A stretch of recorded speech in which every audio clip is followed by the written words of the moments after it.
بسم اللہ الرحمن الرحیم۔ قرآن مجید کے خلاصے کے سلسلے میں آج تیسرے پارے کا ہم مطالعہ کریں گے۔ ابھی سورہ بقرہ کا مطالعہ چل رہا تھا۔ تیسرے پارے کے آغاز میں قرآن مجید کی ایک عظیم ترین آیت جسے ہم آیت الکرسی کہتے ہیں، قرآن نے اس کا تذکرہ کیا۔ رسول اللہ صلی اللہ علیہ وسلم سے ہمیں بہت سی احادیث ملتی ہیں جن میں آیت الکرسی کی فضیلت بیان ہوئی۔ بعض روایتوں میں کہ آپ صلی اللہ علیہ وسلم فرمایا کہ جس شخص نے فرض نماز کے بعد آیت الکرسی پڑھ لی اور اس کے بعد اس کی وفات ہو گئی تو اب جنت میں داخل کرنے سے کوئی چیز اس کے لیے مانع یا رکاوٹ نہیں بن سکتی۔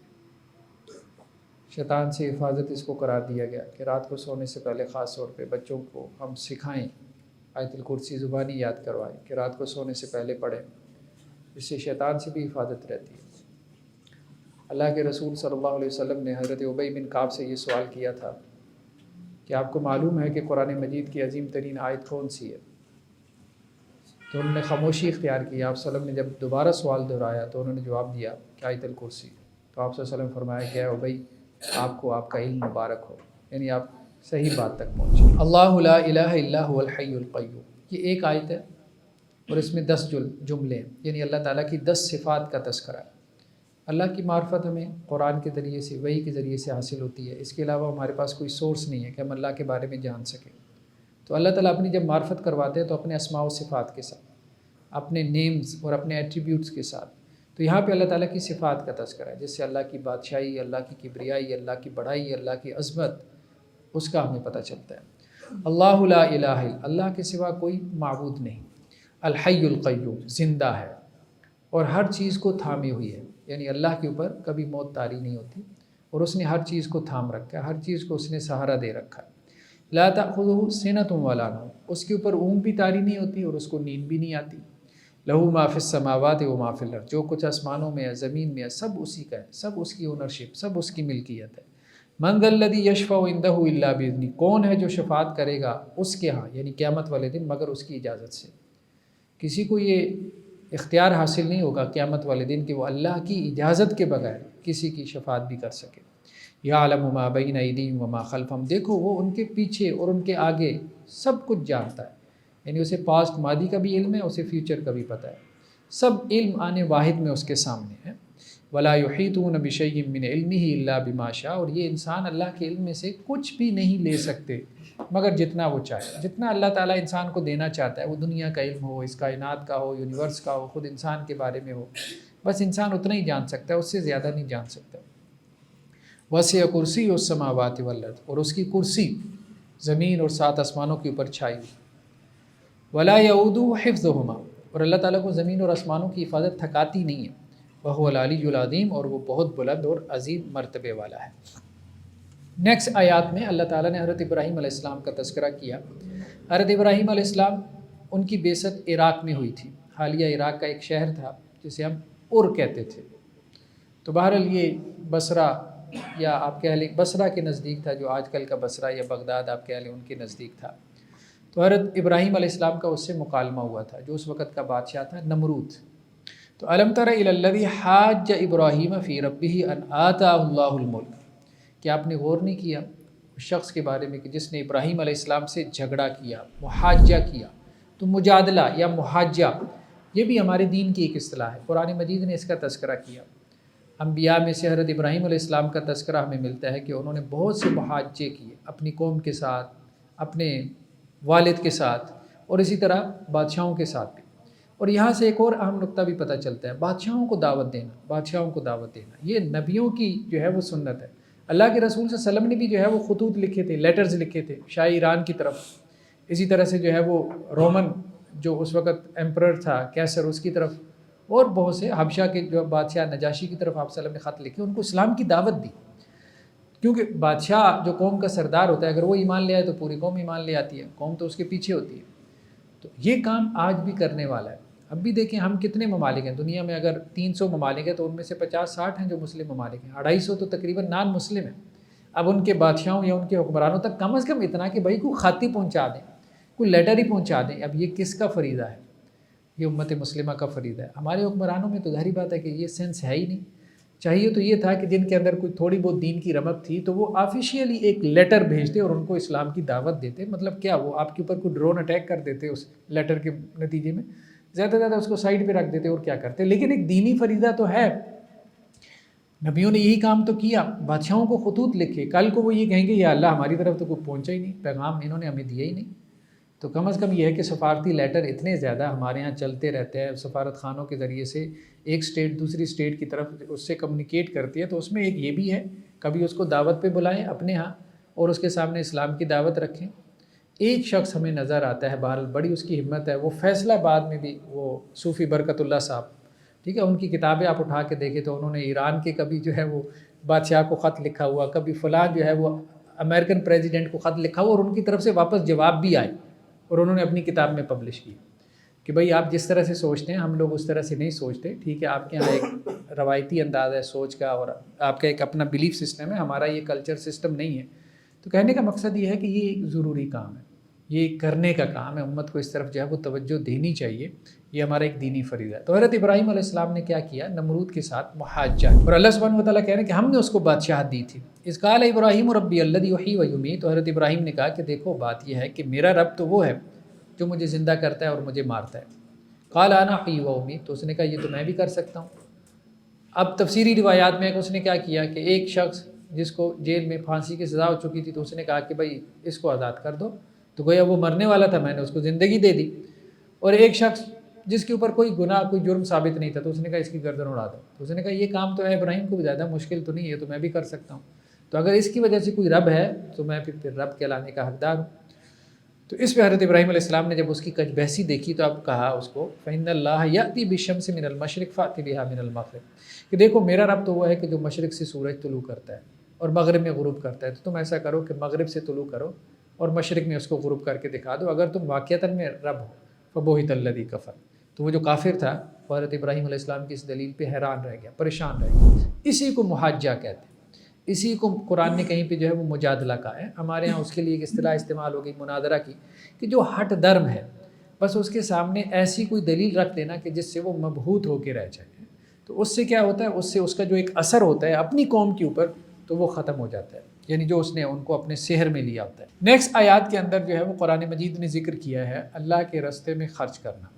تو سورہ بقرہ کا یہ جو مقام ہے اللہ کے راستے میں انفاق کے حوالے سے بہت تفصیلی مقام ہے. تقریباً 3 رکوع ہیں مسلسل، 3 آیات نہیں 3 رکوع ہیں مسلسل، جس میں اللہ تعالیٰ مسلسل انفاق کا حکم دے رہے ہیں، اللہ کے راستے میں خرچ کرنے کا حکم دے رہے ہیں.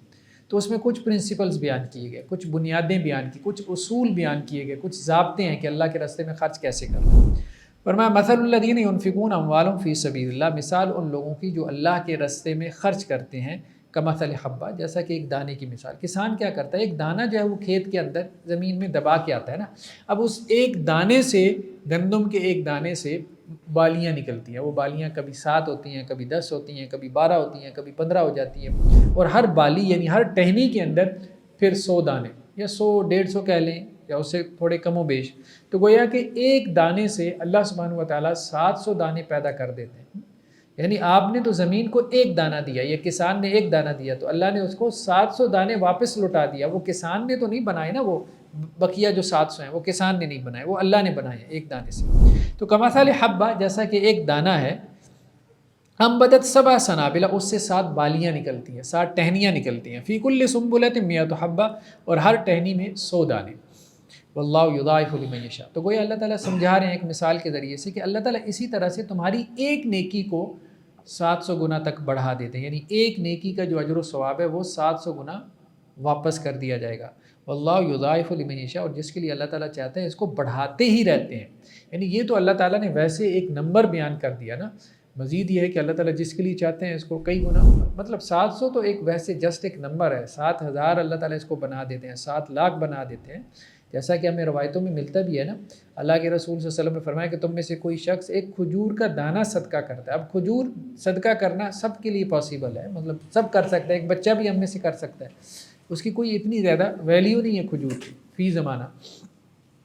تو اللہ سبحانہ و تعالیٰ اس کے اس صدقے سے اتنا خوش ہوتے ہیں کہ جیسے تم میں سے کوئی اپنے بچھیرے کو، گھوڑے کے بچے کو یا اپنے جو ہے وہ گائے کے بچے کو پال پوس کے بڑا کرتا ہے، اللہ تعالیٰ اس کے صدقے کو پال پوس کے بڑا کرتے ہیں، یہاں تک کہ اس کو اود پہاڑ کے برابر بنا دیتے ہیں، اور اود پہاڑ کی لمبائی چوڑائی اونچائی کلومیٹرز کے اندر ہے، کلومیٹرز میں. تو اتنا بڑا جو ہے وہ اللہ تعالیٰ انسان کی نیکی کو جب کہ وہ اخلاص کے ساتھ کرتا ہے، سنسیریٹی کے ساتھ کرتا ہے، کیفیت کے ساتھ کرتا ہے، اللہ کو خوش کرنے کے لیے کرتا ہے، تو اللہ سبحانہ و تعالیٰ اس کا اجر اس طرح سے بڑھا دیتے ہیں. واللہ یضاعف لمن یشاء. اور جس کی نیکی اللہ کو پسند آ جائے تو اس کا اجر تو بس اللہ تعالیٰ جیسے بڑھاتے ہی رہتے ہیں. جیسے آپ سمجھیں نا کہ ایک کیلکولیٹر لگ گیا، بس دنوں کے جیسے جیسے وقت گزرتا چلا جا رہا ہے اس کا اجر و ثواب ملٹیپلائی ہوتا جا رہا ہے، ملٹیپلائی ہوتا جا رہا ہے، ملٹیپلائی ہوتا جا رہا ہے. اب قیامت تک پتہ نہیں کتنا وقت گزرے گا اور کتنا اس کا اجر و ثواب بڑھتا چلا جائے گا. نیکسٹ آیات میں اللہ سبحانہ و تعالیٰ نے یہاں تو یہ بیان کیا، یعنی صدقے کی فضیلت بیان کی شروع میں، کہ صدقے کی فضیلت یہ ہے کہ اللہ تعالیٰ بڑھا چڑھا کے واپس لوٹائیں گے، اتنا ہی واپس نہیں دیں گے جتنا تم نے اللہ کو دیا، اس سے کئی گنا زیادہ واپس کریں گے. دوسری چیز یہ بیان کی صدقات کے حوالے سے، اللہ کے راستے میں خرچ کرنے کے حوالے سے، انفاق کے حوالے سے، کہ صدقہ جو ہے وہ کرنے کے بعد اس کو باطل نہیں کرنا، اس کو ضائع نہیں کرنا. صدقہ کیسے ضائع ہوتا ہے؟ لا تبطلوا صدقاتکم بالمن والاذی، احسان جتلا کے اور اذیت پہنچا کے. مطلب ہم لوگوں کے اوپر احسان جتلا دیتے ہیں، بعض اوقات ٹھیک ہے ہمارے یہاں پروفیشنل بیگرز بھی ہیں، تو اگر آپ کو لگ رہا ہے کہ کوئی پیشہ ور بھکاری ہے تو آپ اس کو نہ دیں، لیکن دینے کے بعد اس کو باتیں سنانا تو یہ مناسب نہیں. اب چوراہے کے اوپر آپ نے مطلب اشارے پہ گاڑی روکی، اب وہ مانگنے والا آ گیا تو اب آپ نے اس کو 5-10 روپے کا سکہ بھی دے دیا اور ساتھ میں کہہ دیا بھائی اچھے خاصے اٹے کٹے ہو، کما کیوں نہیں لیتے؟ تو پھر ایک ہی کام کریں، یا تو اس کو سنائیں یا پھر صدقہ نہ دیں. تو کہنے کا مقصد یہ ہے کہ لا تبطلوا صدقاتکم بالمن والاذی، جس پہ آپ نے صدقہ کر دیا نا تو اس کو پھر احسان نہ جتلائیں، اس کو احسان نہ جتلائیں اور اس کو تکلیف بھی نہ پہنچائیں. تکلیف پہنچانے سے مراد یہ ہے کہ اس کو کوئی بات نہ بنائیں، ٹھیک ہے، اور اسے یہ بھی نہ کہیں کہ میں نے. ریلیٹیوز میں ایسا ہو جاتا ہے، رشتہ داروں میں آپ کسی کے ساتھ کسی وقت میں بھلائی کرتے ہیں، وہ آپ سے پیچھے رہ گیا تھا، اب بعد میں آپ کی اس کے ساتھ تلخ کلامی ہو گئی تو اب آپ جو ہے اس کو یاد کروانا شروع کر دیں، میں نے تمہارے ساتھ اس وقت میں یہ کیا تھا، ٹھیک ہے. تو یہ نہیں ہے. جب آپ نے کیا اللہ کے لیے کیا نا، جب اللہ کے لیے کیا تو آپ اس کو جتلانے کی کیا ضرورت ہے؟ یا تو آپ کہیں نہیں میں نے جو کیا تھا وہ تمہارے لیے کیا تھا، یہ بات ٹھیک ہے. اب کچھ لوگ کہتے ہیں کہ نہیں اللہ کے لیے نہیں کر رہے ہم تمہارے لیے کر رہے ہیں، بس ہمارا لین دین کا معاملہ ہے، یہ ہم اس میں کلیئر ہے. بٹ ٹھیک ہے، جب اپنا لین دین کا معاملہ ہے پھر اللہ کے یہاں تو اس پہ کوئی ریوارڈ نہیں ہے نا، تو لین دین اپنا چلائیں پھر. لیکن یہ ہے کہ بندہ بعض اوقات اس کو نیکی کہہ رہا ہوتا ہے کہ میں نے نیکی کی ہے، اللہ کے لیے نیکی کی ہے. تو بھائی جب اللہ کے لیے تم نے اگلے سے نیکی کی ہے تو پھر تم اس کو جتلا نہیں سکتے، اس کو نہیں بتلا سکتے، اللہ کو بتاؤ کہ یا اللہ میں نے آپ کے لیے کیا. اللہ کو جتلانے میں کوئی حرج نہیں ہے، اکیلے میں تنہائی میں بیٹھی ہیں اللہ آپ کے لیے یہ کیا، آپ کے لیے یہ کیا، آپ کے لیے یہ کیا، اب آپ بھی میرے لیے یہ کریں، ٹھیک ہے. اللہ کے ساتھ ایسے گفتگو کرنے میں کوئی حرج نہیں ہے. کالذی ينفق مالہ رئاء الناس، دیکھو اس شخص کی مانند بھی نہ ہو جانا جو خرچ کرتا ہے اپنا مال لوگوں کو دکھانے کے لیے، ٹھیک ہے. تو ایک تو یہ ہے کہ صدقہ کر کے اذیت نہیں پہنچانی، صدقہ کر کے جو ہے وہ احسان نہیں جتلانا، اور دوسری بات کیا ہے کہ دکھلاوے کے لیے، شو آف کے لیے صدقہ نہیں کرنا. تو ہمارے یہاں ہوتا ہے نا، جیسے اب آپ دیکھیں کہ قربانی کا جو ہے وہ بیل ہے، اب اتنا بڑا بیل وہ لے آتے ہیں اور اس کی ویڈیو بنتی ہے، پھر سوشل میڈیا کے اوپر جو ہے وہ ویڈیو ڈالی جاتی ہے کہ فلاں حضرت جو ہے 40 لاکھ کا بیل جو ہے وہ اس دفعہ قربانی کے طور پہ. ٹھیک ہے، آپ اچھی قربانی کریں، قیمتی قربانی کریں، اس میں کوئی حرج نہیں ہے، لیکن یہ ہے کہ آدھے پاکستان کو بتانے کی کیا ضرورت ہے کہ آپ قربانی کر رہے ہیں، ٹھیک ہے. تو دکھلاوا جو ہے وہ آپ کے صدقات میں یہ نہیں ہونا چاہیے، اللہ تعالیٰ نے اس کو پسند نہیں کیا، شو آف نہیں ہونا چاہیے، ٹھیک ہے. 4 سلائی مشینیں جو ہے وہ تقسیم کر دی ہیں، آپ اس کے اتنے بڑے بڑے بل بورڈز لگا دیے، ٹھیک ہے. تو ایک ہے کہ دوسروں کو موٹیویٹ کرنے کے لیے وہ بات آگے آ رہی ہے کہ اگر آپ اپنے جو نیکی ہے اس کو اس لیے لوگوں کے سامنے پیش کر رہے ہیں کہ بھائی ہم نے یہ اس لیے کیا تاکہ دوسرے بھی موٹیویٹ ہو کے نیکی کریں، تو اس میں کوئی حرج نہیں ہے. بہرحال اس کا تعلق انسان کی نیت اور انٹینشن کے ساتھ ہے. ہم یہ نہیں کہہ سکتے کہ اگلی کی انٹینشن بری ہے، ہم تو صرف اپنی بات کر رہے ہیں کہ جب ہم نے نیکی کرنی ہے تو ہم نے بیڈ انٹینشن کے ساتھ نہیں کرنی، شو آف کی نیت سے نہیں کرنی، اللہ کو خوش کرنے کی نیت سے کرنی ہے. تو کالذی ينفق مالہ رئاء الناس، اس شخص کی مانند نہ ہو جانا جو لوگوں میں خرچ کرتا ہے دکھلاوے کے لیے. اس کی ایک سادہ سی مثال ہمارے دیہاتی کلچر میں آپ کو ملے گی. وہ جمعے والے دن مولانا صاحب سپیکر کھول لیتے ہیں، مطلب مسجد کے چندے کے لیے جو سپیکر کھول لیتے ہیں. تو وہ ایک بچہ آتا ہے، محمد حسین آیا، اس نے 10 روپے دیا، اللہ اس کا بھلا کرے. اب وہ ساتھ والا جو پڑوسی ہوتا ہے نا، مولوی صاحب بھی ساری سائیکالوجی سمجھتے ہیں، ٹھیک ہے. ساتھ والا پڑوسی کہتا ہے اچھا مطلب وہ میرے پڑوسی کے بچے کا اعلان ہوا، میرا بھی اعلان ہونا چاہیے، تو وہ اس کے 10 روپے کا ہوا، میرا 20 روپے کا ہونا چاہیے. وہ اپنے بچے کو دوڑاتا ہے 20 روپے دے کے. تو اب وہ پھر کہتا ہے کہ جی ہاں وہ محمد آزاد اس کا بچہ آیا اور اس نے 20 روپے دیے، اللہ اس کا بھلا کرے، ٹھیک ہے، تو اب مولوی صاحب کہتے ہیں اب اگلے کو بھی تھوڑی سی موٹیویشن ملے گی۔ تو کہنے کا مقصد یہ ہے کہ اب اس نے اپنی انٹینشن کو دیکھنا ہے، ارادے کو دیکھنا ہے کہ میں نیکی کس لیے کر رہا ہوں، اللہ کو راضی کرنے کے لیے کر رہا ہوں یا میں دکھلاوے کے لیے کر رہا ہوں۔ نیکسٹ آیات میں کیا ہے کہ اللہ کے راستے میں ردی مال نہیں دینا، یہ بھی ایک ہدایت اللہ تعالیٰ نے بیان کی ہے۔ بہت تفصیلی ہدایات ہیں اللہ کے راستے میں خرچ کرنے کے حوالے سے قرآن کے اس مقام پر۔ یا ایھا الذین آمنوا انفقوا من طیبات ما کسبتم، بہترین مال، پاکیزہ مال جو تم کماتے ہو اس میں سے اللہ کے راستے میں خرچ کرو ہے۔ اور ساتھ میں کیا کہا، ولا تیمموا الخبیث منہ، اور جو ناکارہ اور ردی مال ہے نا اس کا ارادہ بھی نہ کرنا اللہ کے راستے میں خرچ کرنے کا۔ منہ تنفقون ولستم بآخذیہ الا ان تغمضوا فیہ، دیکھو اگر وہ ردی مال تمہیں لینا پڑ جائے نا تو تم پسند نہیں کرو گے۔ جیسے ہمارے یہاں فریج میں جو کھانا مطلب کسی کے کھانے کے قابل نہیں رہ جاتا، باسی ہو جاتا ہے، ٹھیک ہے، وہ پھل جو گل سڑ جاتا ہے ہم کہتے ہیں بس اس کو اللہ کے راستے میں نکال دیں۔ ایون کہ جو نوٹ بھی ہم نے دینا ہوتا ہے کسی غریب مسکین کو تو ہم اپنے والٹ میں سے دیکھتے ہیں کہ جو پرانا ترین اور پھٹا پرانا نوٹ ہوتا ہے، میلا کچیلا، چلو یار اس کو آپ نکالیں، نہیں یہ نہیں۔ جب آپ نکال رہے ہیں تو اس کا مطلب اللہ تعالیٰ کو یہ پسند ہے کہ بھائی میرے لیے نکال رہے ہو نا، اس کو چھوڑو، اس کی طرف مت دیکھو جس کو تم دے رہے ہو، میری طرف دیکھو، میں نے تمہیں حکم دیا ہے، میرے لیے دے رہے ہو نا، جب میرے لیے دے رہے ہو تو بہترین مال نکالو، بہترین مال نکالو۔ تو بہترین نوٹ نکال کے دینا چاہیے اللہ کے راستے میں جب بھی نکالیں ہیں۔ اور اسی طرح سے بہترین کوئی کھانا بھی نکالنا ہے تو اچھے والا کھانا اللہ کے راستے میں جو ہے وہ دینا ہے۔ تو قرآن نے بہت اچھے انداز میں اشارہ کر دیا کہ اگر تمہیں وہ خود لینا پڑ جاتا ہے تو تم کتنی باتیں بناتے اگلے کو ہے۔ ہاں الا یہ کہ تم چشم پوشی، تم کہتے یار بہت مجبور ہیں، چلو آ رہا ہے باسی روٹی صحیح آ تو رہی ہے، چلو ٹھیک ہے۔ وَاعْلَمُوا أَنَّ اللَّهَ غَنِيٌّ حَمِيدٌ، تو اللہ کے راستے میں جو ہے وہ ردی مال نہیں خرچ کرنا، اللہ کے راستے میں ہوتا تھا۔ اصحاب صفہ تھے، 70 کے قریب صحابہ تھے جو مسجد نبوی میں بیٹھے رہتے تھے اور انہوں نے اپنے آپ کو دین کے لیے وقف کیا ہوا تھا۔ اب لوگ کیا کرتے تھے، کھجوریں لے کے آ جاتے تھے کہ چلو ان کی کچھ جو ہے وہ ہیلپ ہو جائے۔ کچھ لوگ ان میں سے کیا کرتے تھے کہ ردی کھجوریں اٹھا کے وہاں لا کے رکھ دیتے تھے یا وہاں ٹانگ دیتے تھے ستونوں کے ساتھ کہ جب بھوک لگے گی تو یہ اس میں سے لے لیں گے۔ تو جیسے ہمارے یہاں بھی کچھ لوگوں نے اس طرح سے یہ کانسیپٹ دیا تھا، ایک اچھا کانسیپٹ تھا کہ آپ کے گھر میں جو فالتو چیزیں ہوں تو باہر آپ ایک دیوار بنائیں، ٹھیک ہے، جو بھی اس دیوار کو انہوں نے نام دیا وہاں جا کے آپ اپنی چیزیں جو ہے وہ لٹکا دیں، کوئی آپ کے مطلب کپڑے ہیں یا کچھ بھی ہے تو جس غریب مسکین کے مطلب ضرورت ہو تو وہ پوری ہو جائے، تو ٹھیک ہے، اس میں کوئی حرج والی بات نہیں ہے۔ لیکن یہ ہے کہ کوشش انسان کرے کہ اچھا مال اللہ کے راستے میں نکالے جب صدقہ کرنا ہو۔ ہاں ویسی اب ایک چیز جو ہے وہ آپ کے استعمال میں نہیں رہے گی تو اس کو ٹھیک ہے آپ نکال دیں کسی غریب مسکین میں، لیکن صدقہ کرتے ہوئے ہمیشہ جو ہے نا یہ ایٹیچیوڈ اچھا نہیں ہے کہ جو چیز آپ کے دل سے اتر گئی ہے تو اب آپ وہ اللہ کے راستے میں خرچ کریں۔ نیکسٹ کیا ہے کہ سفید پوش اور غریب لوگوں پہ صدقہ کرنے کا حکم، یعنی کچھ لوگ ایسے ہیں جن کو قرآن کہتا ہے سائلین، جو سوال کرتے ہیں آپ سے، ٹھیک ہے، تو جو تو سوال کرنے والے ہیں ٹھیک ہے وہ تو اپنا حصہ لے لیتے ہیں، آپ سے مانگ لیتے ہیں، لیکن کچھ لوگ ایسے ہیں کہ جو سوال نہیں کرتے، مطلب ان کی عزت نفس اس میں جو ہے وہ آڑے آ جاتی ہے۔ تو ایسے لوگوں کے بارے میں قرآن نے کہا کہ ان کو ڈھونڈو، ان کو تلاش کرو، سفید پوش جسے ہم وائٹ کالر کہتے ہیں، تو وہ ان کو جو ہے وہ تلاش کر کے ان تک صدقے کی رقم پہنچاؤ ہے۔ تو اس کے بارے میں قرآن نے کیا کہا کہ دیکھو یہ صدقات ان فقراء کا حق ہے، ان حقداروں کا حق ہے، الذین احصروا فی سبیل اللہ، جن کو اللہ کے راستے میں روک دیا گیا، لا یستطیعون ضربا فی الارض، جو کہ زمین میں چل پھر بھی نہیں سکتے، اپنے آپ کو انہوں نے جیسے دین کے لیے وقف کر دیا یا کوئی اور دینی ایکٹیویٹی میں مصروف ہیں، یحسبهم الجاہل اغنیاء من التعفف، وہ سوال کرنے سے بچتے ہیں، اور ان کے سوال کرنے سے بچنے کی وجہ سے عام آدمی یہ سمجھتا ہے کہ شاید بڑے غنی ہیں، بڑے بے پرواہ ہیں، بڑے امیر ہیں، تعرفهم بسیماہم، اے نبی صلی اللہ علیہ وسلم آپ انہیں ان کے چہرے سے پہچان لیں گے، لا یسألون الناس الحافا، لوگوں سے لگ لپٹ کے سوال نہیں کرتے۔ تو ایسے لوگوں کے اوپر خرچ کرنا، دیکھیں جو مانگ رہا ہے نا اس کو تو کچھ نہ کچھ مل ہی جاتا ہے، اس کو تو لوگ دے ہی دیتے ہیں نا، اس نے مانگ لیا۔ جو نہیں مانگ رہا اور وہ حقدار ہے، اب اس تک کون پہنچے گا؟ یہ بہت ضروری ہے، ایسے اپنے ارد گرد ایسے لوگوں کی تلاش کرنی چاہیے، اور وہ اگر آپ کا صدقہ قبول کر لیں تو آپ کہہ لیں کہ ان کا احسان مند رہنا چاہیے ہمیں کہ انہوں نے ہمارا صدقہ قبول کر لیا۔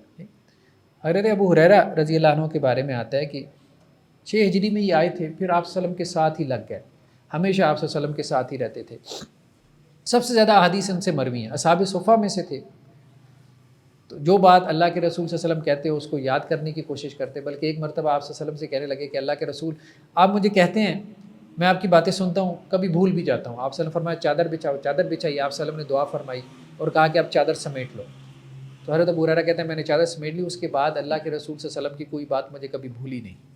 تو اللہ کے رسول کی دعا تھی ان کے لیے. لیکن یہ ہے کہ اب چونکہ اپنے آپ کو اللہ کے رسول صلی اللہ علیہ وسلم کے ساتھ وقف کیا ہوا تھا، لگایا ہوا تھا، تو اب ایسے میں کیا ہوتا تھا، کہتے تھے 2-2 4-4 دن فاقہ آ جاتا تھا، کھانے کو کچھ نہیں ہوتا تھا. لیکن یہ ہے کہ شرم کی وجہ سے کسی سے کہنے کی جرت بھی نہیں ہوتی تھی. تو ایک مرتبہ تو یہ فاقہ بڑھ گیا، مطلب 4-5 دن تک نا لمبا ہو گیا. تو مجھے اب سمجھ میں نہیں آ رہی تھی. تو حضرت ابو بکر رضی اللہ عنہ ملے تو میں نے ان سے پوچھا کہ اس آیت کا کیا مطلب ہے. اب میں سوال تو کر نہیں سکتا تھا، سیدھے مطلب دل آمادہ نہیں ہو رہا تھا. تو میں نے ان سے یہ پوچھ لی کہ اس آیت کا کیا مطلب ہے. تو انہوں نے آیت کا مطلب بتا دیا کہ بھائی وہ لوگ جنہوں نے اپنے آپ کو دین کے لیے وقف کر دیا ہو تو ان کی ضرورت کا خیال رکھو، وہ سوال نہیں کرتے تو ان کے اوپر بھی خرچ کرو. پھر کہتے ہیں حضرت عمر سے ملا، ان سے میں نے پوچھا تو انہوں نے بھی آیت کا یہی مفہوم بتا دیا. پھر اللہ کے رسول صلی اللہ علیہ وسلم سے ملاقات ہوئی تو میں نے کہا جی اس آیت کا مفہوم جو ہے وہ آپ اگر بتائیں کہ کیا ہے. تو اللہ کے رسول صلی اللہ علیہ وسلم نے فرمایا کہ ابو ہریرہ میرے ساتھ آ جاؤ. حضرت ابو ہریرہ کو ساتھ لیا، ایک انصاری صحابی کے گھر گئے. آپ صلی اللہ علیہ وسلم مخاطب کی نفسیات کو سمجھتے تھے. یہ بہت اہم بات ہے. جس نے بھی دعوت کا کام کرنا ہے نا، اسے پتہ ہونا چاہیے کہ سوسائٹی میں جس کو ہم نے دعوت دینی اس کی نفسیات کیا ہیں. ٹھیک ہے. تو آپ صلی اللہ علیہ وسلم وہاں انصاری صحابی کی طرف لے کے گیا، انہیں کہا کہ بھائی دعوت تیار کرو. تو وہ بڑے خوش ہوئے کہ اللہ کے رسول آئے. تو چھوٹا بکری کا بچہ انہوں نے پکڑا، ذبح کیا اور ساتھ میں ٹھنڈا پانی اور مطلب جو بھی پھل وغیرہ تھا وہ لے آئے، کھجور انگور وغیرہ تھا. تو جب پیٹ بھر گیا، سب نے دعوت کھا لی، تو اللہ کے رسول صلی اللہ علیہ وسلم نے پھر فرمایا کہ اے ابو ہریرہ اس آیت کا یہ معنی اور مفہوم تھا. تو اب یہ ہے کہ ہمیں اس کے بارے میں جو ہے مخاطب کی نفسیات کو سامنے رکھتے ہوئے دعوت کا کام کرنا ہے. اس سے یہ بھی ہمیں معلوم ہوتا ہے. تو سفید پوش لوگوں کے اوپر صدقہ کرنا، بعض اوقات آپ کے فیملی ممبرز ہوتے ہیں اور ان کو بتانے کی ضرورت نہیں یہ صدقے کی رقم ہے، آپ بتائیں گے تو وہ ویسے ہی جو ہے وہ اس میں آ جاتے ہیں. نیکسٹ کیا ہے، دن رات دونوں میں صدقہ کرنا. یعنی اتنا صدقہ کرو، اتنا صدقہ کرو، جیسے کہ اللہ کے رسول صلی اللہ علیہ وسلم کی حدیث ہے کہ 2 لوگوں کے اوپر حسد کرنا بنتا ہے. مطلب حسد مین رشک کرنا بنتا ہے. یعنی تمہیں رشک کرنا چاہیے 2 لوگوں کے اوپر کہ میں بھی ایسا بن جاؤں، میں بھی ایسا ہو جاؤں. ٹھیک ہے. اور یہ کرنا بنتا ہے. ایک وہ عالم جس کو اللہ تعالیٰ نے یہ توفیق دی کہ وہ اپنا علم لوگوں کے اندر پھیلا رہا ہے، تو تمہارے اندر یہ خواہش پیدا ہونی چاہیے کہ کاش میں بھی اس جیسا بن جاؤں، یا اپنی اولاد کے حوالے سے ایسی خواہش پیدا کرو. اور دوسرا وہ سخی آدمی جسے اللہ تعالیٰ نے مال و دولت دی ہے اور وہ اللہ کے راستے میں خرچ کر رہا ہے، تو اسے دیکھ کے بھی تمہارے اندر یہ خواہش ہونی چاہیے، پیدا ہونی چاہیے، لازماً پیدا ہونی چاہیے کہ میرے پاس بھی مال ہوتا ہے تو میں بھی اس طرح اللہ کے راستے میں لٹاتا. تو 2 چیزیں ہیں، ایک یہ ہے کہ علم، اور دوسرا جس کو اللہ تعالیٰ نے مال و دولت دی. تو مال و دولت کے حوالے سے بھی یہی بات ہے. ہاں ایک بات یہ ہے کہ علم کا لٹانا ویسے آسان کام ہے. مطلب یہ ہے کہ علم لٹانے میں جو ہے وہ انسان سخاوت کا مظاہرہ بڑی آسانی سے کر لیتا ہے. اگرچہ علم حاصل کرنے میں بہت مشقت ہے، لیکن دوسری طرف جو ہے وہ مال کو لٹانا آسان کام نہیں ہے. انسان محنت سے کماتا ہے. ٹھیک ہے. تو اس کی مطلب نیچر ہی ایسی ہے مال کی، اللہ تعالیٰ نے اس کی محبت ہی ایسی رکھ دی ہے. علم کی نیچر یہ ہے کہ جب تک انسان دوسرے کو دے نہ لینا تو اس کو سکون نہیں آتا، اور مال کی یہ ہے کہ جب تک انسان اس کو جمع نہ کر لے تو تب تک اس کو سکون نہیں آتا. بہرحال تو عالم کے لیے تو یہ آسان کام ہے. مطلب اللہ تعالیٰ نے اگر اسے توفیق دی ہے کہ وہ لوگوں میں علم بانٹے، اسے اس سے خوشی ہوتی ہے. مطلب نفس کے ساتھ لڑنا نہیں پڑتا، کوئی مشقت نہیں کرنی پڑتی اسے علم بانٹنے کے لیے. مال بانٹنے کے لیے ڈبل مجاہدہ کرنا پڑتا ہے، اپنے نفس کو بھی مارنا پڑتا ہے. خیر بار تو قرآن نے یہاں پہ کہا الذین ینفقون اموالهم باللیل والنہار، رات میں خرچ کرنا، دن میں خرچ کرنا. سرا وعلانیہ، چوری چھپے پوشیدہ طور پہ خرچ کرنا، کسی کو چپکے سے پکڑا دیے، اور پبلکلی اعلانیہ خرچ کرنا تاکہ دوسرے لوگ موٹیویٹ ہوں. کوئی حرج نہیں ہے، یہ کر سکتے ہیں، اس سے دوسروں کو موٹیویشن ملے گی. فَلَهُمْ أَجْرُهُمْ عِنْدَ رَبِّهِمْ وَلَا خَوْفٌ. دیکھیں کتنی بڑی بات ہے بھائی، دن میں بھی خرچ کرو، رات میں بھی خرچ کرو. ٹھیک ہے. تو ہم مطلب اللہ کے رسول صلی اللہ علیہ وسلم، آپ کا بھی معاملہ یہی تھا کہ قرآن مجید کی اس قسم کی جو آیات ہوتی تھی نا، مطلب اس پہ عمل کے لحاظ سے ابھارا کرتے تھے. دن میں صدقہ کرو، ٹھیک ہے، دن میں صدقہ کرو. چلو آج میں نے رات کو بھی صدقہ کرنا، جیسے اب طاق راتیں آ رہی ہیں، طاق راتوں میں ہم نے صدقہ کرنا ہے. اہتمام سے اس چیز کو سوچ کے کہ قرآن نے رات میں صدقہ کرنے کا حکم دیا، تو رات میں چھپا کے صدقہ کرنا ہے، دن میں لوگوں کے سامنے صدقہ کر دے. تو یہ بہت ضروری ہے. صدقہ ضروری نہیں کہ ہم کوئی بڑی رقم کریں، بڑی اماؤنٹ کریں. صدقے میں عام چیز کیا ہے، وہ کیفیت جس کے ساتھ بندہ صدقہ کرتا ہے، اور دوسرا اس کو ریگولر اور کثرت سے کرے. آپ جیسے آپ دیکھتے ہیں نا کہ قرآن میں جہاں نماز کا تذکرہ ہے اس کے ساتھ صدقے کا ذکر ہے. اگر ہم اتنا کر لیں کہ ہر نماز کے بعد ہم نکلے، ہم کہیں جی ہر نماز کے بعد میں نے کوئی 50 روپے صدقہ کرنا ہے، اور نہ صحیح چلے 10 روپے میں نے 20 روپے دے دینے، کوئی مشکل نہیں ہے دن میں آپ بندہ 100 روپے دے دے، اتنی بڑی رقم نہیں ہے، اتنی بڑی اماؤنٹ نہیں ہے، ٹھیک ہے. لیکن یہ کثرت سے صدقہ کرنا، یہ جو ایک اثر ڈالتا ہے، یہ جو اثر سے ڈالتا ہے، یعنی کثرت سے یہ جو ایکٹیویٹی ہے، یہ مطلب قرآن نے اسی طرف کہا نا، الذین ينفقون اموالهم باللیل والنہار، دن میں اور رات میں. بہت دفعہ میں ایسا ہوتا ہے کہ آپ کا دل چاہ رہا ہوتا ہے کہ آپ صدقہ کریں، لیکن آپ کر نہیں پاتے ہیں. ڈرائیو کر رہے ہیں، آپ کو نظر آئے کوئی بندہ مستحق ہے، مشکل لگ رہا ہے، اب اس کو دینا چاہیے نہیں، مطلب مشکل لگ رہا ہے. تو یہ جو کثرت سے ایکٹیویٹی ہوتی ہے نا، تو وہ جو بہت جگہ پہ ہمیں نظر آ رہا ہوتا ہے کہ بھائی یہ بندہ مستحق ہے، ہم دے نہیں پا رہے ہوتے. بعض اوقات اس کا خیال ہوتا ہے کہ یار اس کا دل نہ ٹوٹ جائے، وہ کیا خیال کرے گا. بعض اوقات یہ ہے کہ ہمارے حالات ایسے نہیں ہوتے. تو وہ کثرت سے یہ جو ایکٹیویٹی ہے، اس سے انسان کے لیے پھر آسان ہو جاتا ہے اس چیز کو مینیج کرنا ہے. کثرت سے اگر یہ ایکٹیویٹی ہوگی تو آپ کو گاڑی بھی روکنی پڑی تو آپ گاڑی روک کے پھر پیچھے چل کے جائیں گے، ٹھیک ہے، 200 فرلانگ بھی پیچھے چل کے جائیں گے اور آپ اس کو ہیلپ آؤٹ کر کے آئیں گے.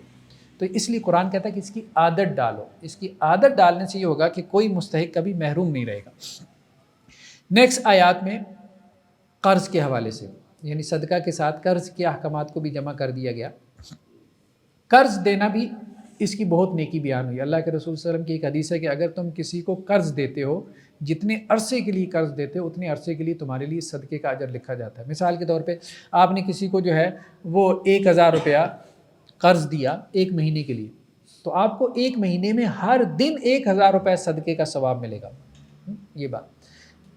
پھر اسی حدیث کے اندر ایک اور بات بھی ہے کہ وہ شخص تنگ دست تھا، اس نے آپ کو کہا کہ جی میں مہینے کے بعد واپس نہیں کر سکتا، ٹھیک ہے، اور آپ کو بھی نظر آ رہا ہے کہ بھائی یہ واپس نہیں کر سکتا، وہ کہہ رہا ہے مجھے مہلت دے دو.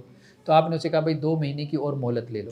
تو اب اللہ کے رسول نے فرمایا کہ یہ جو مہلت 2 مہینے کی دی ہے، اب ہر دن میں اس کو ڈبل کر لو. یعنی تم نے اگر 1000 قرض دیا تھا تو ہر دن میں تمہیں 2000 روپیہ صدقہ کرنے کا ثواب ملے گا. تو قرض کا اجر بعض روایتوں میں صدقے سے زیادہ بیان ہوا اس کی وجہ، کیونکہ صدقہ ہم کب نکالتے ہیں؟ جب ہمارا ضرورت سے زائد رقم ہوتی ہے. ہم کہتے ہیں چلے یہ ہماری جو بیسک نیڈ ہے اس سے ایکسیڈ کر رہی ہے تو ہم اللہ کے راستے میں کچھ خرچ کر دیتے ہیں. لیکن قرض کیا ہوتا ہے؟ وہ آپ کی ضرورت کی رقم ہوتی ہے. جب کوئی آپ سے مانگتا ہے تو آپ اپنی ضرورت میں سے کاٹ کے اس کو دے رہے ہوتے ہیں، تو اس میں مجاہدہ نفس زیادہ ہے، تو اس لیے اللہ تعالیٰ نے اس کا اجر بھی زیادہ رکھا ہے. تو قرآن نے یہاں پہ کہا دیکھو وَإِنْ كَانَ ذُو عُسْرَةٍ فَنَظِرَةٌ إِلَىٰ مَيْسَرَةٍ، اگر کوئی تنگ دست ہے جس کو تم نے قرض دے رکھا ہے، وہ مہلت مانگ رہا ہے تو اس کو مہلت دے دیا کرو. وَأَن تَصَدَّقُوا، اور دیکھو اگر تم معاف ہی کر دو نا تو بہت بڑی بات ہے، خیر لکم، یہ تمہارے لیے بہت بہتر ہے. یعنی کسی کو تم نے قرض دیا اور اگر تم اس کو دیکھیں، 2 چیزیں، ایک یہ ہے کہ قرض دینے والے کو قرآن نے یا دین نے کیا حکم دیا، اور دوسرا کیا ہے جو قرض لے رہا ہے اس کے لیے کیا احکامات ہیں. جو قرض لے رہا ہے نا اس کے لیے حکم تو کیا ہے کہ اگر وہ ادا کر سکتا ہے اور ادا نہیں کر رہا تو مَثَلُ الْغَنِيِّ ظُلْمٌ، جو ظالم، جو ٹال مٹول کر رہا ہے، قرض ادا نہیں کر رہا تو وہ ظالم ہے. بلکہ یہاں تک بھی روایتوں میں آتا ہے، کہ اللہ کے رسول صلی اللہ علیہ وسلم کے پاس ایک شخص آیا اور اس نے آپ سے مطلب جیسے مسجد نبی میں مجلس لگی ہوتی تھی ایسی مجلس لگی ہوئی تھی، تو اس شخص نے جو ہے وہ آپ صلی اللہ علیہ وسلم سے جو ہے وہ سوال کیا کہ اگر میں اللہ کے راستے میں شہید ہو جاؤں تو کیا اللہ تعالیٰ میرے سارے گناہ معاف فرما دیں گے؟ تو آپ صلی اللہ علیہ وسلم نے فرمایا ہاں، اللہ تعالیٰ تمہارے سارے گناہ معاف فرما دیں گے. جب وہ چلا گیا تو پھر آپ صلی اللہ علیہ وسلم نے کہا کہ اس کو واپس بلاؤ. اس کو واپس بلوایا اور کہا کہ ابھی جبرائیل علیہ السلام میرے پاس آئے ہیں اور انہوں نے مجھے کہا ہے کہ اللہ تعالیٰ کہہ رہے ہیں سارے گناہ معاف کر دیں گے اگر تم نے اللہ کے راستے میں اپنی جان قربان کر دی سوائے قرض کے، وہ نہیں چھوڑیں گے. ٹھیک ہے، تو یہ اتنی بڑی بات ہے. تو جس نے قرض لیا ہے اس کو تو فکر مند رہنا چاہیے اس لحاظ سے کہ اس نے واپس کرنا ہے. ٹھیک. ہاں، دوسرا معاملہ کیا ہے کہ جو قرض دینے والا ہے اس کو کہا گیا کہ دیکھو بھائی جس کو تم نے قرض دیا ہے نا، اگر وہ تنگ دست ہے تو اس کو مہلت دے دو. ہاں، اگر تم سمجھتے ہو کہ یار ایسا تنگ دست ہے کہ وہ واپس ہی نہیں کر سکتا، ٹھیک ہے، بعض اوقات آپ کو حالات نظر آ رہے ہوتے ہیں، ایک بندہ مقروض ہے اور آپ کو بھی لگ رہا ہے کہ یار یہ واپس کرنے کی پوزیشن میں نہیں ہے، تو قرآن یہ کہہ رہا ہے کہ اگر اس کو تم معاف کر دو نا تو یہ بہت بڑا خیر ہے. اللہ کے رسول کی ایک حدیث ہے، آپ صلی اللہ علیہ وسلم فرمایا کہ ایک بندہ جو ہے قیامت والے دن اللہ کے سامنے پیش ہوگا. اللہ تعالیٰ اسے کہیں گے میرے بندے کچھ کر کے لایا، وہ کہے یا اللہ اور تو کچھ نہیں ہے میرے نامہ اعمال میں، ایک نیکی ہے، اور وہ نیکی یہ ہے کہ آپ نے مجھے مال و دولت دی تھی تو لوگ بعض اوقات مجھ سے جو ہے وہ قرض ادھار لے لیا کرتے تھے، تو میں ان کو کچھ مہلت پہ قرض یا ادھار کی رقم دے دیا کرتا تھا. پھر میرے غلام تھے، میں غلاموں کو بیچتا تھا کہ بھائی جا کے وہ وصولی کر کے آؤ. تو جب میں غلاموں کو بیچتا تھا تو میں انہیں یہ کہتا تھا کہ دیکھو اگر کوئی تنگ دست ہے اس کو مہلت چاہیے تو اس کو مہلت دے دینا، اور اگر کوئی ایسا تنگ دست ہے جو ادا نہیں کر سکتا تو اس کو معاف کر کے آ جانا. اور یا اللہ میں تو یہ اس لیے کرتا تھا تاکہ قیامت والے دن آپ مجھے معاف کر دیں. تو اللہ سبحانہ و تعالیٰ کہیں گے جا میں نے تجھے معاف کیا. ٹھیک ہے. تو یہ کسی کو قرض معاف کرنے کی نیکی چھوٹی نیکی نہیں ہے, یہ اس کے جنت میں جانے کی بنیاد بن سکتی ہے. تو قرض کے حوالے سے اللہ تعالیٰ نے احکامات بیان کیے. اس کے بعد جو ہے وہ سود کی حرمت کے احکامات ہیں. بہت بڑی لعنت ہے. اب ہم دیکھ رہے ہیں کہ ہماری دنیا کا پورا جو نظام ہے, اکنامک سسٹم ہے, ٹھیک ہے, خاص طور پہ کیپٹل, وہ سارا سود کے اوپر کھڑا ہے. تو سود ہے یا جوئے کے اوپر ہے, مطلب دو تین چیزیں ہی ہیں نا. ٹیکسیشن کے اوپر چل رہا ہے یا جوا ہے. جوا خیر ہمارے یہاں اتنا نہیں ہے, لیکن آپ ویسٹ میں چلے جائیں تو ہر چیز کے اندر آپ کو لاٹری جوا نظر آ جاتا ہے. ٹھیک ہے. یہ 2-3 پلرز ہی ہیں جن کے اوپر پورا ہماری دنیا کا اکنامک سسٹم کھڑا ہوا ہے, اور اس میں سود انوالو. اب کہتے ہیں جی سود کے بغیر کوئی چارہ ہی کوئی نہیں ہے. بینکنگ سسٹم ہمارے یہاں سپریم کورٹ جو ہے وہ ججمنٹ پاس کر چکی ہے, ٹھیک ہے, کہ یہ جو بینک انٹرسٹ ہے یہ ربا ہے, وہ سود ہے, وہ انٹرسٹ ہے جس کو قرآن نے حرام قرار دیا. لیکن اس کے باوجود ہم دیکھتے ہیں کہ حکومتیں آتی ہیں, لہت و لال سے کام لیتی ہیں. ٹھیک ہے. اب انہوں نے اس کی جگہ پہ کیا ہے کہ اسلامی بینکاری کھڑی کر دی ہے. وہ ایک عجیب جو ہے وہ تماشا سا ہے. وہ ہمارا کامسر یونیورسٹی میں وہاں پڑھاتا رہا تقریباً 10 سال. تو وہاں ہمارے HBL تھا, ہر یونیورسٹی کے اندر ہی HBL. تو وہاں ہمارا وہ سیلری اکاؤنٹ ہوتا تھا. تو وہاں یقین مانیں کہ وہاں اب وہ اس میں جائیں HBL کے اندر, وہ کنونشنل بینک تھا, مطلب روایتی بینک. اور روایتی بینک بھی کیا کر رہے تھے, آپ کو لون دے رہے تھے, ہوم فائنینسنگ کر رہے تھے, آپ کو کار لیزنگ کے لیے لون دے رہے تھے. ای میلز آتی تھیں, ابھی بھی آتی ہیں سارا کچھ. تو علماء اس کے خلاف فتوے دے رہے تھے. پھر اس کے بعد اسلامی بینکنگ آ گئی, یہ سارا کچھ جائز ہو گیا, کار لیزنگ, ہاؤس فائنینسنگ. اچھا وہاں کیا سین کیا تھا, وہاں وہ ایک بڑا سا ہال تھا, ٹھیک ہے, جیسے یہ ہمارا بینک کا یہ مسجد کا حال ہے, تو ایسی بینک کا حال تھا. 2 ٹیبلز لگی ہوئی ہیں, ایک کے اوپر لکھا ہوا ہے یہ کنونشنل بینکنگ ہے, دوسری کے اوپر لکھا ہوا ہے یہ اسلامک بینکنگ ہے. ٹھیک ہے. تو جب وہ HBL نے یہ دیکھا کہ میزان بینک آ گیا, فلاں بینک آ گیا, تو اب جن کا تھوڑا سا مذہبی ذہن ہے, یہ سارا کسٹمر تو وہ میزان بینک ہمارا لے کے جا رہا ہے, تو انہوں نے کہا وہاں جانے کی کیا ضرورت ہے, اسلامی چاہیے تو اسلامی ہم آپ کو دے دیتے ہیں. اور فتوے لگا دیے, ٹھیک ہے, بڑے بڑے وہاں علماء کے, مفتیان کرام کے. تو آپ اس ٹیبل پہ بیٹھ جائیں تو کنونشنل بینکنگ کے تحت آپ گاڑی جو ہے وہ لے لیں, ٹھیک ہے, اور آپ ہاؤس فائنینسنگ کروا لیں, اور اس میز سے, ٹیبل سے اٹھ کے ساتھ والی ٹیبل پہ کرسی پہ آ کے بیٹھ جائے, تو اسلامک بینکنگ کے تحت آپ سارا کچھ کر سکتے ہیں. مطلب کنونشنل بینکنگ سے اسلامک بینکنگ تک کا فاصلہ کتنا ہے, ایک کرسی سے اٹھ کے آپ نے دوسری کرسی پہ بیٹھ جانا ہے بس. وہی پورا بینک جو کنونشنل بینک تھا, اس نے سب بینکوں نے کیا کیا, اسلامک ونڈوز کھولی, اس کو اسلامک ونڈو. اچھا بعض نے تو فل فلیج بینکس کھولے نا, علیحدہ بینک چلے, وہ تو چلے, ان کا پورا بینک ہی اسلامی ہے نا. انہوں نے تو کیا کیا, وہ جو کنونشنل بینک تھی اس کے اندر ایک چھوٹی سی ونڈو کھولی, بھائی باہر کیا جانا ہے, تمہیں وہ چاہیے مفتیان کرام کے فتوے چاہیے, سارا کچھ بس وہ فارمز کے اندر انہوں نے وہ ساری کیلکولیشن کر لی. حالانکہ ابھی آپ چلے جائیں میزان بینک کے, آپ چلے جائیں وہاں اس کا کیلکولیٹر نکال لیں, سارے ان کی ویب سائٹ کے اوپر کیلکولیٹر لگی ہوئی ہیں. ہوم فائنینسنگ آپ نے کروانی ہے 5 سال کے لیے, 10 سال کے لیے, گاڑی لینی ہے 5 سال 10 سال کے لیے, ٹھیک ہے, تو اتنے میں گاڑی آ رہی ہے, کتنے میں آپ کو پڑے گی, کتنی آپ کا اس کا رینٹ ہوگا, فلاں, یہ وہ کیلکولیٹ کریں, اور پھر MCB پہ اوپر جائیں. آپ یقین مانیں میزان بینک آپ سے زیادہ چارج کر رہا ہے, اور جب ان سے پوچھیں تو وہ کہتے ہیں حلال ہے نا, حلال ہے تو اس کا زیادہ پے تو کرنا پڑے گا. ٹھیک ہے.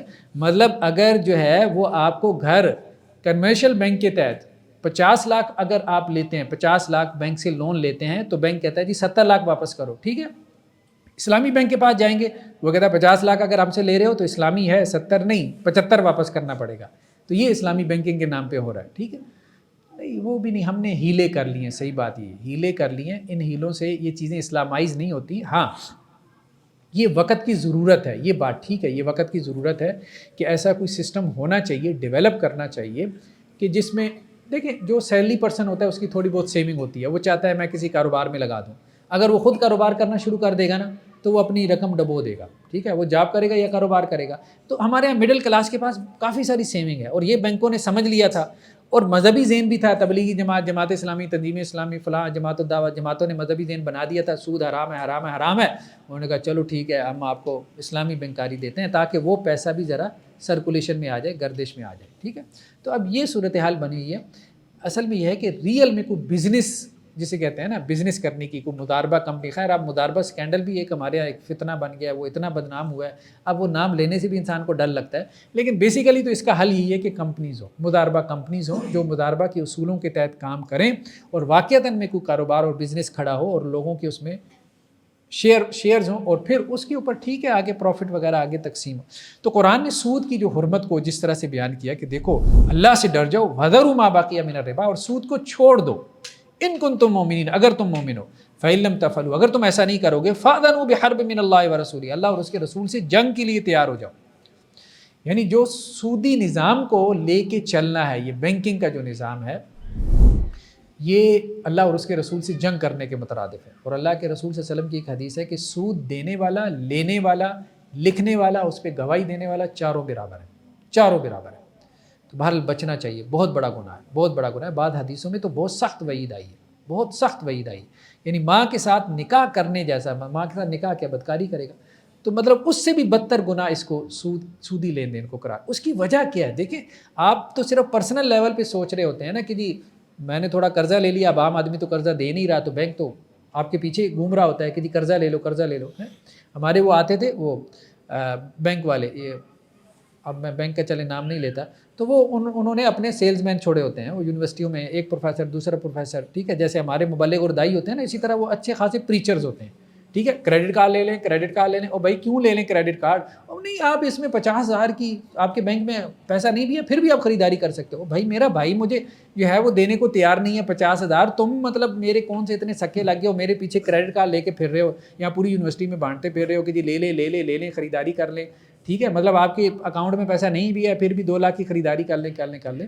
وہ پوری ورکنگ کر کے بیٹھے ہیں، ان کو پتہ ہے، ان کو یہ بات پتہ ہے کہ 100 بندے کو کریڈٹ کارڈ تقسیم کریں گے تو اس میں سے 5 ان ٹائم پیمنٹس دیں گے۔ تو میں نے اسے یہی بات کی، میں نے کہا کتنے لوگ ان ٹائم پیمنٹس کرواتے ہیں؟ وہ چپ آگے سے۔ میں نے کہا 10% سے زیادہ نہیں کرواتے، میں تمہیں بتا رہا ہوں 90% کو تم لوگ کریڈٹ کارڈ بیچتے ہو، وہ اپنی خواہشات سے زیادہ خریداری کر لیتے ہیں، ان کی سیلری کم ہوتی ہے، ٹھیک ہے، وہ ان ٹائم پیمنٹ نہیں کروا پاتے، اور پھر ساری زندگی جو ہے وہ سود کے چکر میں پھنس جاتے ہیں، ٹھیک ہے۔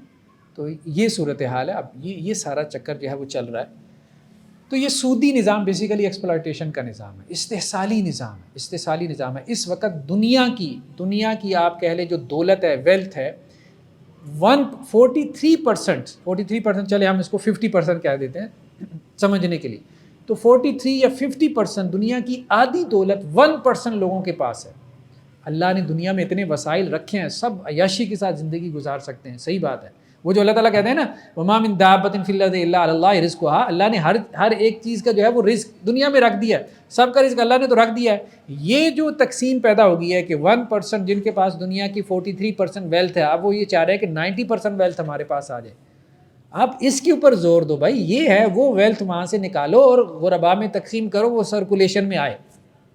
اب وہ کیا کرتے ہیں، وہ آپ کو تھوڑی بہت ڈونیشن قائم کر دیتے ہیں، وہ ڈونیشن بھی اس معاملے میں چلو جی ان کو تھوڑا بہت کھلا دو تاکہ دنیا میں زیادہ فس کریٹ نہ ہو، ہماری طرف نظریں نہ آئیں ان کی، ٹھیک ہے۔ تو یہ جو بلینرز ہیں، بڑے بڑے بینکس ہیں آپ کے، ٹھیک ہے، جو دولت کے اوپر جو ہے وہ سانپ بن کے بیٹھے ہوئی ہیں، تو یہ لوگ ہیں بیسیکلی، اور وہ پھر حکومتوں کو بھی چلا رہے ہوتے ہیں، ٹھیک ہے۔ امریکہ میں الیکشنز ہوتے ہیں تو پیچھے سے جو ہے وہ فنڈ ریزنگ کرتے ہیں، ایک عام جو پالیٹیشین ہے اس کے پاس اتنا کہاں سے پیسہ آ گیا کہ وہ الیکشن لڑے اور پریزیڈنٹ بنے، پھر اپنے حق میں وہ لیجسلیشن کرواتے ہیں، قانون سازی کرواتے ہیں، پورا ایک نظام ہے، گندا نظام، ٹھیک ہے۔ اس گندے نظام کی وجہ سے انہوں نے کیا کیا ہے، جکڑا ہوا ہے، پوری دنیا کو جکڑا ہوا ہے۔ ایک طرف اتنی غربت ہے، مجھے بتائیں افریقہ کے اندر جو ہے وہ قحط سالی پڑ رہی ہوتی ہے، ہمارے یہاں افریقہ کے آپ تھرپارکر کا تذکرہ کر لیں، آپ مطلب ابھی فلسطین کے جو ہے وہ مسائل لے کے بیٹھ جائیں، پوری دنیا کے، اور دوسری طرف اتنی عمارت ہے، اتنی عمارت ہے۔ تو ابھی آپ دیکھیں جو ایک وہ پری ویڈنگ ہو رہی ہے، مطلب ہمارے یہاں انڈیا کے اندر ہے، وہ ایک حضرت کی، ایک ہمارے یہاں چینل، وہ ایک ہمارے جاننے والے تھے، ان کے 3 ملین سبسکرائبر تھے بیچاروں کے، انہوں نے صرف وہ اس پری ویڈنگ سیرمنی کے اوپر جو انڈیا میں ہو رہی تھی صرف ایک ویڈیو بنا دی کہ یار اس سیرمنی پہ اتنا جو ہے وہ آپ خرچ کر رہے ہیں، اور دوسری طرف انڈیا میں اتنی پاورٹی ہے، اتنی غربت ہے، کوئی تھوڑا سا خیال کریں، وہ چینل ہی اڑا دیا، یوٹیوب نے چینل ہی اڑا دیا، ٹھیک ہے۔ یعنی وہ یہ پسند ہی نہیں کرتے کہ آپ ایک بندے کے بارے میں، جو مطلب یہ کیپٹلسٹ لوگ ہیں، یہ سارے وہاں پہ بیٹھے ہوئے ہیں، یہ کرٹیسزم جو ہے وہ سن ہی نہیں سکتے، پیچھے سے ہلانے والے ہیں یہ ساری ڈوریں جو ہیں۔ تو ان لوگوں نے بیسیکلی جکڑ کے رکھا ہوا ہے پورے ہمارے نظام کو۔ تو جب تک یہ اس نظام سے، ہم سودی نظام سے نکلیں گے نہیں، تو اس وقت تک ہم اس دنیا کی اصلاح نہیں کر سکتے۔ تو قرآن نے اس کو سود کو جو ہے یا سودی لین دین کو کیا کیا ہے، اللہ اور اس کے رسول کے ساتھ جو ہے وہ جنگ قرار دیا ہے۔ نیکسٹ آیات کے اندر اللہ سبحانہ و تعالیٰ نے قرض کے لکھنے کے بارے میں احکامات بیان کیے، فرمایا یا ایھا الذین آمنوا اذا تداینتم بدین الی اجل مسمى فاکتبوا، اہل ایمان جب تم کوئی قرض کا لین دین کا معاملہ کرو تو اس کو لکھ لیا کرو، لکھنا ضروری نہیں ہے، لیکن بہت دفعہ میں ایسے ہوتا ہے کہ جب آپ لکھتے نہیں ہیں تو اختلافات پیدا ہو جاتے ہیں۔ ایون کہ میاں بیوی میں جو معاملات ہیں، جو لین دین ہوتا ہے، تو اس میں بھی اس کو لکھ لینا چاہیے۔ ہم نے تو گھر میں ایک رجسٹر رکھا ہوا ہے، کیونکہ ہمارا لین دین سارا مہینے چلتا رہتا ہے، وہ بھول جاتے تھے تو اب اس کو لکھتے رہتے ہیں، ٹھیک ہے۔ تو وہ بعض اوقات اس میں اختلافات پیدا ہو جاتے ہیں، بھائیوں میں ہو جاتے ہیں، بہن بھائیوں میں ہو جاتے ہیں، تو اس لیے لکھنا جو ہے وہ زیادہ بہتر ہے، ٹھیک ہے، لکھنا زیادہ بہتر ہے، اس سے انسان اختلافات سے بچا رہتا ہے۔ باقی یہ ہے کہ لکھ لینا کوئی فرض بھی نہیں ہے، ٹھیک ہے، لیکن یہ نہ ہو کہ اب قرآن نے لکھنے کا حکم دیا، اب بعد میں کیا ہے، بعد میں جو ہے وہ انسان کہے کہ جی میں نے تمہیں اتنا دیا تھا، وہ کہے نہیں میں نے تو لیا ہی نہیں تھا۔ اب یہی جھگڑے ہمارے یہاں چلتے رہتے ہیں، میں نے تو اتنا واپس کر دیا تھا۔ جب وہ لکھا ہوا نہیں ہوتا تو پھر اس اختلافات کو آپ حل بھی نہیں کر سکتے۔ نیکسٹ سورہ بقرہ کی اینڈنگ ہے، آخری آیات ہے سورہ بقرہ کی، آمن الرسول۔ یہ جو 2 آیات ہیں ان کے بارے میں ہمیں احادیث میں ملتا ہے کہ پورا قرآن اللہ کے رسول صلی اللہ علیہ وسلم کو اس زمین پہ دیا گیا، یعنی زمین پہ نازل ہوا نا، آپ صلی یہاں اس دنیا میں تھے، یا جبریل علیہ السلام وہی لے کے آتے تھے، لیکن یہ 2 آیات جب آپ صلی اللہ علیہ وسلم معراج کی رات عرش پہ تشریف لے کے گئے سدرۃ المنتہا کے پاس، تو وہاں آپ صلی اللہ علیہ وسلم کو یہ 2 آیات عطا کی گئیں، تو ان کو اللہ کے نوروں میں سے، اللہ کے خزانوں میں سے ایک خزانہ قرار دیا گیا۔ بہت مطلب ایمانی اعتبار سے بہت قوت والی آیات ہیں۔ ہمارے مطلب آپ کہیں کہ جی بعض جو دادا اساتذہ کے بارے میں ہم پڑھتے ہیں سنتے ہیں، تو یہ جو جنات، جو شریر جنات وغیرہ آتے ہیں لوگوں کے اوپر آ جاتے ہیں، تو وہ یہ 2 آیات پڑھ کے صرف علاج کر دیتے تھے، مطلب قبیلوں کے قبیلے ان کے جل جاتے تھے۔ بہرحال ان 2 آیات کے اوپر اللہ تعالیٰ نے ان میں بہت زیادہ اثر رکھا ہے۔ تو ان آیات کے اندر جو دوسری آیت ہے اس کے اندر خاص ایک اللہ تعالیٰ کی طرف سے دعا ہمیں سکھائی گئی ہے۔ قرآن کی دعائیں بہت پیاری دعائیں ہیں، کوشش کرنا چاہیے کہ ہم ان کو ترجمے کے ساتھ سیکھیں اور ان دعاؤں کو اپنے معمولات میں لے کے آئیں۔ دعا کہ ربنا لا تؤاخذنا ان نسینا واخطانا، یا اللہ اگر ہم بھول جائیں، بھول چوک سے اگر کوئی گناہ ہو جائے، ٹھیک ہے، یا اگر ہم سے کوئی خطا ہو جائے۔ خطا کسے کہتے ہیں؟ جیسے آپ کہتے ہیں کہ جی نشانہ خطا ہو گیا، یعنی آپ چاہتے نہیں تھے لیکن وہ کام ہو گیا، ٹھیک ہے، جیسے قتل خطا، ایکسیڈنٹ ہو گیا، آپ بندہ نہیں مارنا چاہتے تھے نا، ایکسیڈنٹ ہو گیا، مسٹیکنلی ہو گیا، انٹینشن نہیں تھی۔ تو خطا بھی کیا ہے کہ گناہ انسان کرنا نہیں چاہتا تھا لیکن اس سے ہو گیا، اور کسی طرح سے ہو گیا۔ تو نسیان کیا، یعنی بھول چوک ہو گئی، ذہن میں چیز موجود نہیں تھی۔ ربنا ولا تحمل علینا اصرا کما حملته علی الذین من قبلنا، یا اللہ ہمارے اوپر ایسا بوجھ نہ لادنا جیسا کہ آپ نے پچھلی قوموں کے اوپر بوجھ لادا، یعنی ہماری شریعت کو آسان رکھنا۔ اور اللہ نے ہماری شریعت میں رخصت کا کانسیپٹ رکھا ہے، ہم دیکھتے ہیں عزیمت کا کانسیپٹ ہے، رخصت کا بھی ہے، بہت زیادہ رخصتیں ہماری شریعت کے اندر ہیں۔ سفر میں ہیں آپ، حالت مرض میں ہیں تو روزہ آپ دوسرے دنوں میں رکھ سکتے ہیں، ٹھیک ہے، کھڑے ہو کے نماز نہیں پڑھ سکتے، بیٹھ کے پڑھ لیں، بیٹھ کے نہیں تو لیٹ کے نہیں تو اشارے سے وضو نہیں کر سکتے، تیمم کر لیں، بہت سی رخصتیں اللہ تعالیٰ نے جو ہے وہ رکھی ہیں ہر اعتبار سے۔ ربنا ولا تحملنا ما لا طاقت لنا به، یا اللہ جس کی ہمارے اندر طاقت نہیں ہے وہ بوجھ ہم سے نہ اٹھوانا۔ واعف عنا واغفر لنا، اور یہ صرف شریعت کے حوالے سے بات نہیں ہو رہی، دیکھیں اس میں بہت سے ہمارے مسائل اجتہادی مسائل ہیں، ہمارے یہاں مفتیان کرام کے لیے بھی جو ہے وہ خاص ہدایت ہے ان آیات کے اندر، ٹھیک ہے، لوگوں کے اوپر اپنے فتووں کے ذریعے سے ایسے بوجھ نہ ڈالیں جن سے اللہ نے جو ہے وہ کہا ہے کہ پناہ مانگا کرو، ٹھیک ہے۔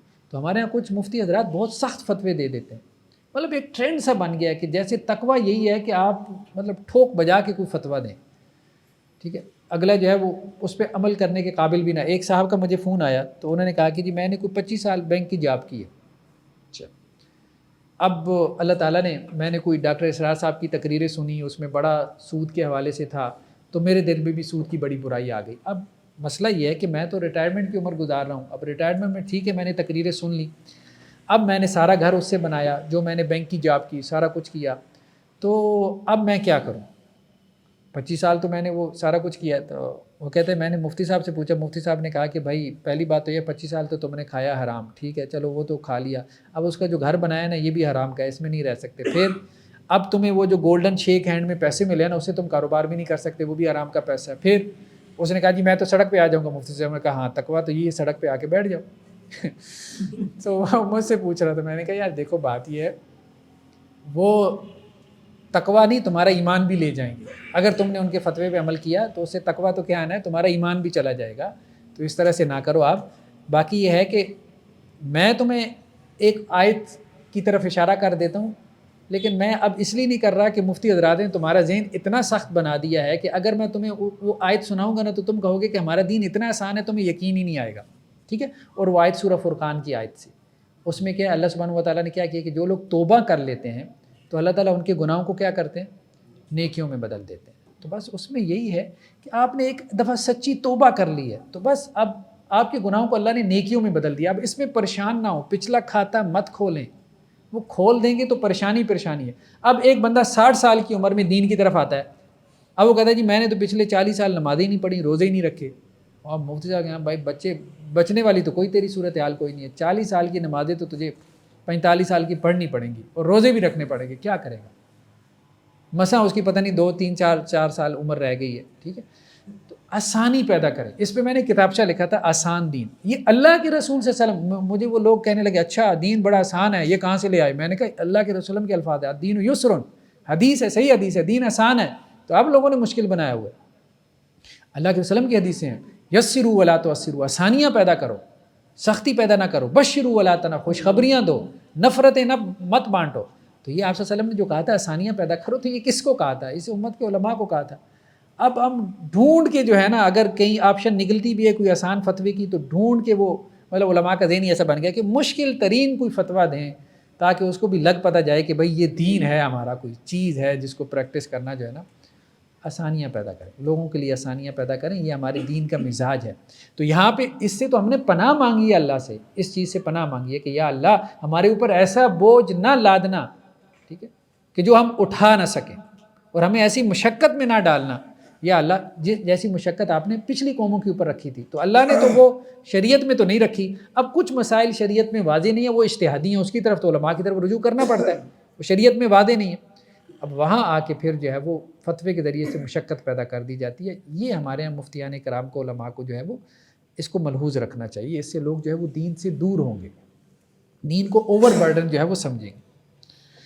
باقی دین میں مشقت ہے، اس میں کوئی وہ مطلب ایسی بات نہیں ہے، دین میں مشقت ہے، لیکن جب بندہ اوور برڈن ہوتا ہے تو پورے دین کا مزاج یہ بتا رہا ہے کہ جب مشقت تھوڑی زیادہ ہوتی ہے تو دین ریلیکسیشن پیدا کر دیتا ہے۔ یہ رخصت کا سارا کانسیپٹ یہی بتا رہا ہے۔ تو جب اللہ تعالیٰ نے ذرا مشقت نہیں ہوئی تو اللہ نے رخصتیں پیدا کر دی، تو اس کا مطلب یہ ہے کہ ہمارے دین کا یہ مزاج ہے، اس کو مد نظر رکھنا چاہیے۔ سورہ بقرہ کے بعد سورہ آل عمران کا آغاز ہوتا ہے۔ سورہ آل عمران کی شروع کی آیات میں سورہ بقرہ اور سورہ آل عمران دونوں کو اللہ کے رسول صلی اللہ علیہ وسلم نے زہراوین کہا ہے، دو بہت روشن اور چمکدار صورتیں، یعنی یا تو یہ قبر میں ہمارے لیے روشنی بن جائیں گی یا آخرت میں روشنی بن جائیں گی۔ تو بہرحال دونوں کی بہت فضیلت بیان ہوئی۔ سورہ بقرہ کے اندر ایک بڑا خطاب قوم یہود کے ساتھ تھا، اور سورہ آل عمران کے اندر ایک بڑا خطاب جو ہے وہ عیسائیوں کے ساتھ۔ یہودی جو ہے وہ مدینہ کے اندر آباد تھے، عیسائی نجران ایک علاقہ تھا جو کہ سعودیہ اور یمن کے بارڈر کے اوپر تھا، تو وہ عیسائیوں کا گڑھ تھا، تو گویا کہ وہاں عرب میں عیسائی بھی موجود تھے۔ تو عیسائیوں کو خطاب کیا گیا سورہ آل عمران میں، اور شروع کی آیات کے اندر اللہ تعالیٰ نے قرآن مجید کی آیات کے حوالے سے ایک تقسیم بیان فرمائی کہ دیکھو اللہ تعالیٰ نے کتاب کو نازل کیا، منو آیات و محکمات، کتاب میں کچھ آیات کیا ہیں؟ محکم ہیں، کچھ آیات کتاب کے اندر محکم ہیں، یعنی واضح ہیں، کلیئر کٹ ہے، ان کا معنی اور مفہوم سب کو سمجھ میں آتا ہے، ٹھیک ہے۔ چوری کرنے والا مرد اور عورت اگر چوری کریں تو ان کا ہاتھ کاٹ دو، ٹھیک ہے، بہت واضح کلیئر کٹ احکامات ہیں، سمجھ میں آتے ہیں، ٹھیک ہے۔ ہن ام الکتاب، یہ کتاب کی جڑ ہے، یہ کتاب کی ماں ہے، یہ کتاب کی اصل ہے، ان کو مضبوطی سے پکڑ لو، ٹھیک ہے، ان میں تو کوئی اختلاف نہیں ہے، بس ان کو مضبوطی سے پکڑ لو۔ وَأُخَرُ مُتَشَابِهَاتٌ، کچھ آیات ایسی ہیں جو متشابہ ہیں، جو اللہ نے خود رکھی ہیں متشابہ آیات۔ تو اب ان متشابہ آیات کے جو ہے وہ پیچھے نہیں پڑ جانا، جیسے اللہ تعالیٰ نے جو ہے اپنی صفات کو بیان کیا، قرآن میں آتا ہے اللہ تعالیٰ یہ کہتے ہیں خلقت بیدیہ، میں نے آدم کو اپنے دونوں ہاتھوں سے پیدا کیا۔ اب ہم اس میں تفصیل میں نہیں جاتے، ہمیں نہیں پتہ اللہ جب یہ کہہ رہے ہیں کہ میں نے آدم کو اپنے دونوں ہاتھوں سے پیدا کیا تو اس سے کیا مراد ہے، ٹھیک ہے، ہم اس کی تفصیل نہیں کر سکتے، ہم یہ نہیں کہہ سکتے اچھا اللہ کے ہاتھ کیا ہمارے ہاتھ جیسے ہیں، نہیں، بہت سی چیزیں متشابہات میں سے ہیں، ٹھیک ہے، جیسے حروف مقطعات ہیں، شروع میں الف لام میم، اب لوگ اس کا معنی بیان کرنا شروع ہو جاتے ہیں، الف سے اللہ، لام سے رسول، ٹھیک ہے، یا لام سے جبریل اور میم سے محمد، اس طرح سے لوگ جو ہے وہ اس کو ڈی کوڈ کرنا شروع کر دیتے ہیں۔ اللہ اور اس کے رسول کے درمیان ایک راز ہے، ہمیں نہیں معلوم اس کے کیا معنی ہے۔ تو قرآن مجید کی کچھ آیات ایسی ہیں جن کو متشابہ اللہ نے قرار دیا، اور ان کے بارے میں اللہ نے کیا کہا کہ ان کے اوپر ایمان لا کے دکھا دو، بس اتنا کافی ہے۔ قرآن کا بڑا حصہ محکم ہے، کلیئر کٹ ہے، اس کا معنی سمجھ میں آ رہا ہے، اس کے اوپر عمل کرو، پریکٹس کرو، اور جو متشابہ آیات ہیں جن کا معنی کلیئر کٹ نہیں ہے اس کو آخرت کے اوپر چھوڑ دو۔ ٹھیک، جیسے قرآن میں آتا ہے کہ تم اللہ تعالیٰ کا دیدار کرو گے، ٹھیک ہے، الی ربہا ناظرہ، اپنے رب کو دیکھو گے تم قیامت وقت. اب کیسے دیکھیں گے؟ اب انسان سوچنا شروع کرتا ہے اچھا اللہ تعالیٰ کیسا ہوگا، کیا ہمارے جیسا ہے، انسان کے جیسا ہے، کس طرح سے دیکھیں گے؟ بس تفصیلات میں نہیں جانا. فَأَمَّا الَّذِينَ فِي قُلُوبِهِمْ زَيْغٌ فَيَتَّبِعُونَ مَا تَشَابَهَ مِنْهُ ابْتِغَاءَ الْفِتْنَةِ، تو جن لوگوں کے دلوں میں کجی ہے، ٹیڑھ ہے، تو وہ کیا کرتے ہیں؟ وہ متشابہ آیات کے پیچھے پڑ جاتے ہیں تاکہ فتنہ تلاش کریں. وَابْتِغَاءَ تَأْوِيلِ، ٹھیک ہے، اور اس کی جو حقیقت ہے، اس کی مراد اصلی ہے، اس کو جان سکیں، حالانکہ اس کی مراد اصلی اللہ کے علاوہ کوئی نہیں جانتا. جیسے دیکھیں قرآن مجید میں یہ تھا کہ اللہ تعالیٰ نے جہنم کے اندر ایک درخت رکھا ہوا ہے، تھور کا درخت، جیسے شجرۃ الزقوم کہا گیا، ٹھیک ہے، جو جہنمیوں کا کھانا ہوگا. اللہ نے تو عذاب کے طور پہ بیان کیا. اب مشرکین مکہ نے اس پہ بغلے بجانا شروع کر دی. انہوں نے کہا جی دیکھیں محمد صلی اللہ علیہ وسلم کہہ رہے ہیں کہ آگ کے اندر درخت، بھلا آگ کے اندر درخت ہو سکتا ہے؟ ایک طرف جہنم آگ ہے، دوسری طرف. تو یہ وہ اس طرح سے جو ہے وہ لوگوں کو شکوک و شبہات میں ڈال دیتے تھے قرآن کے حوالے سے. آج بھی دیکھیں ایتھیسٹ ملحدوں کا ایک پورا حلقہ ہے سوشل میڈیا کے اوپر، بہت متحرک ہے. وہ کیا کریں گے؟ قرآن کی کسی آیت کے بارے میں آپ کے ذہن میں کوئی شبہ ڈال دیں گے، آپ کے دل میں کوئی شبہ ڈال دیں، حالانکہ وہ شبہ اس کا کوئی سر پیر ہی نہیں ہوگا، کوئی سر پیر ہی نہیں ہوگا. بندہ اس کو دیکھ کے کہے گا اچھا مطلب اس کو کوئی سر پیر، لیکن یہ ہے کہ اس نے ڈال دیا شبہ ڈال دیا. تو ایسے لوگ جو ہے جو ان چیزوں کے پیچھے پڑ جاتے ہیں، متشابہات کے پیچھے پڑ جاتے ہیں، اور پھر اس کی بنیاد پہ قرآن میں مین میں غلطیاں نکالتے ہیں، ڈاؤٹس پیدا کرتے ہیں قرآن کے حوالے سے، حالانکہ وہ ڈاؤٹس ہوتے نہیں ہیں، ان کے اپنے دماغ میں ہوتے ہیں. ٹھیک ہے، وہ چیز قرآن میں نہیں ہوتی، لیکن وہ ایسے ثابت کرنا چاہ رہے ہوتے ہیں کہ جیسے یہ قرآن میں ہے. ویسٹ میں دیکھتے ہیں بڑے بڑے پروفیسرز ہیں جنہوں نے قرآن کے اوپر کام کیا ہے، ٹھیک ہے، جیسے آرتھر جیفری ہے، اسی طرح سے جو ہے اور بڑے لوگ ہیں، انہوں نے قرآن کے ترجمے بھی لکھے ہیں، قرآن کے اوپر حواشی فٹ نوٹس بھی لکھے ہیں. لیکن کیا ہے، قرآن کے اوپر جو ہے وہ اعتراضات، آبجیکشنز کیے. 40 سال آرتھر جیفری نے لگا دیے، پوری دنیا سے قرآن کے نسخے جمع کیے. ٹھیک ہے، تو جرمنی کے اندر اس نے ایک مطلب قرآن ہاؤس بنایا، اور صرف یہ ثابت کرنے کے لیے کہ دیکھو پوری دنیا میں جو قرآن کے نسخے ہیں تو اس میں اختلاف. مسلمان کہتے ہیں نا ہمارے بائبل کے نسخوں میں اختلاف ہے، تو میں تمہیں بتاتا ہوں 40 سال اس نے پوری دنیا سے نسخے جمع کرنے میں لگوا، اور صرف یہ ثابت کرنے کہ قرآن کے نسخے میں اختلاف ہے. اختلاف تو نکلا کوئی نہیں. ٹھیک ہے، وہ جو پھر رپورٹ پبلش ہوئی، خیر وہ فرسٹ ورلڈ وار کے اندر یا غالباً سیکنڈ ورلڈ وار میں وہ بمبارمنٹ کے اندر اس کا وہ سارا ضائع ہو گیا جو بھی اس نے کیا تھا.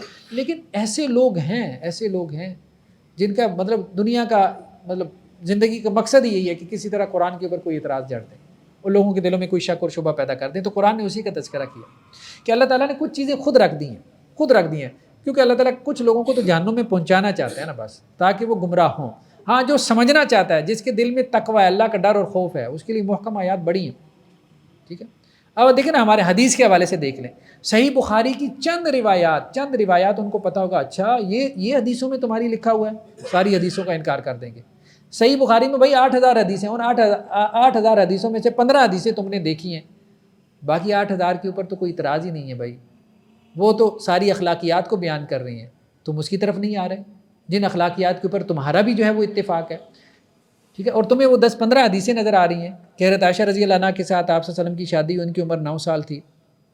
ٹھیک ہے، اب وہ حدیث لے کے جو ہے وہ دیکھیں جی پروفیٹ صلی اللہ علیہ وسلم وہ ہر جگہ اس کو بیان کر رہا ہے. تو اس کے علاوہ وعدہ پورا کرنا چاہیے، چوری نہیں کرنی چاہیے، کسی کو قتل نہیں کرنا چاہیے، پورے چیپٹرز موجود ہیں اخلاقیات کے اوپر. جن اخلاقیات کا آج تم رونا رو رہے ہو وہ حدیثیں نہ تمہیں یاد آتی ہیں نہ تم پڑھتے ہو.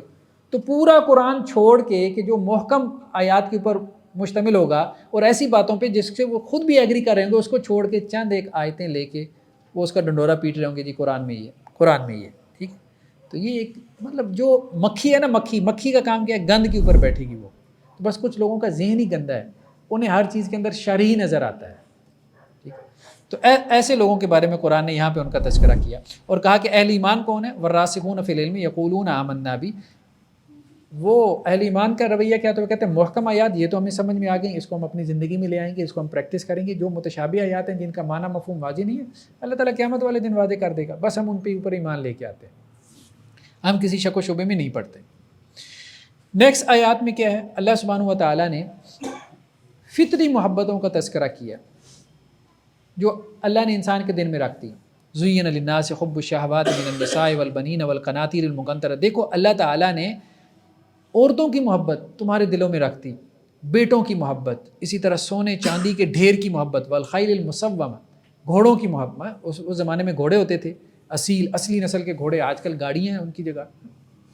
والانعام اور چوپایوں کی محبت، جانوروں کی، والحرث کھیتی کی محبت ہے، انسان کو لینڈ لارڈ ہونا چاہیے، اتنے مربع اس کی زمین ہونی چاہیے، یہ سب کچھ انسان کو پسند، ذالک متاع الحیات، دیکھو یہ دنیا کی زندگی کا ساز و سامان ہے، ہاں ٹھیک ہے دنیا میں تمہارے کام آ جائے گا، دنیا میں تمہارے کام آ جائے گا، لیکن آخرت میں جو کام آنے والی چیز ہے وہ یہ نہیں ہے، ٹھیک۔ اس لیے قرآن نے کہا کہ قل اونبئکم بخیر من ذالکم، کیا میں تمہیں اس سے بہتر نہ بتاؤں جو اس سے بہتر ہے۔ دیکھیں انسان جب فوت ہو جاتا ہے تو اس کے بعد کیا ہے، بیوی جو ہے وہ اگر جوانی میں ہے تو نئی شادی کر لے گی، ٹھیک ہے، نئے شوہر سے بچے پیدا کر لے گی۔ اللہ کے رسول صلی اللہ علیہ وسلم کی ایک حدیث بھی ہے نا کہ انسان کی مثال یہ ہے کہ جیسے کسی شخص کے 3 بھائی ہوں، ایک بھائی تو اس کے مرتے ہی اس کا ساتھ چھوڑ جاتا ہے، یہ اس کا مال ہے، جیسے انسان فوت ہوتا ہے اب وہ مال اس کا نہیں رہا نا، اس کے وارثوں کا ہو گیا، ٹھیک ہے، اس کا نہیں رہا، انہوں نے تو اس کا ساتھ چھوڑ دیا۔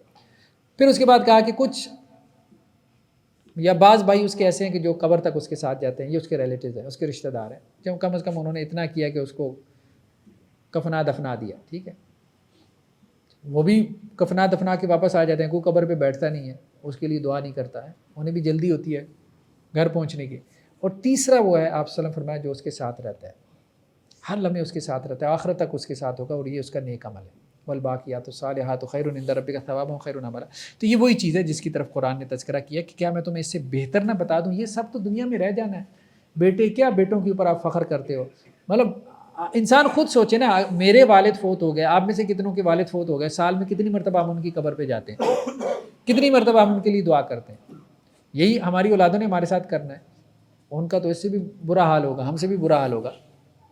سونے چاندی کے ڈھیروں نے انسان کے کیا کام آنا ہے، انسان کی جو ہے وہ چارپائی پڑی ہوتی ہے، رشتہ داروں میں لڑائی شروع ہو جاتی ہے کہ یہ میرا یہ اس کا، ٹھیک ہے، یعنی انہیں اس میت کے دفن کرنے کی مطلب توجہ کم ہوتی ہے، اور زیادہ مال چھوڑا ہو تو لڑائی جو ہے اس کی طرف زیادہ توجہ ہوتی ہے۔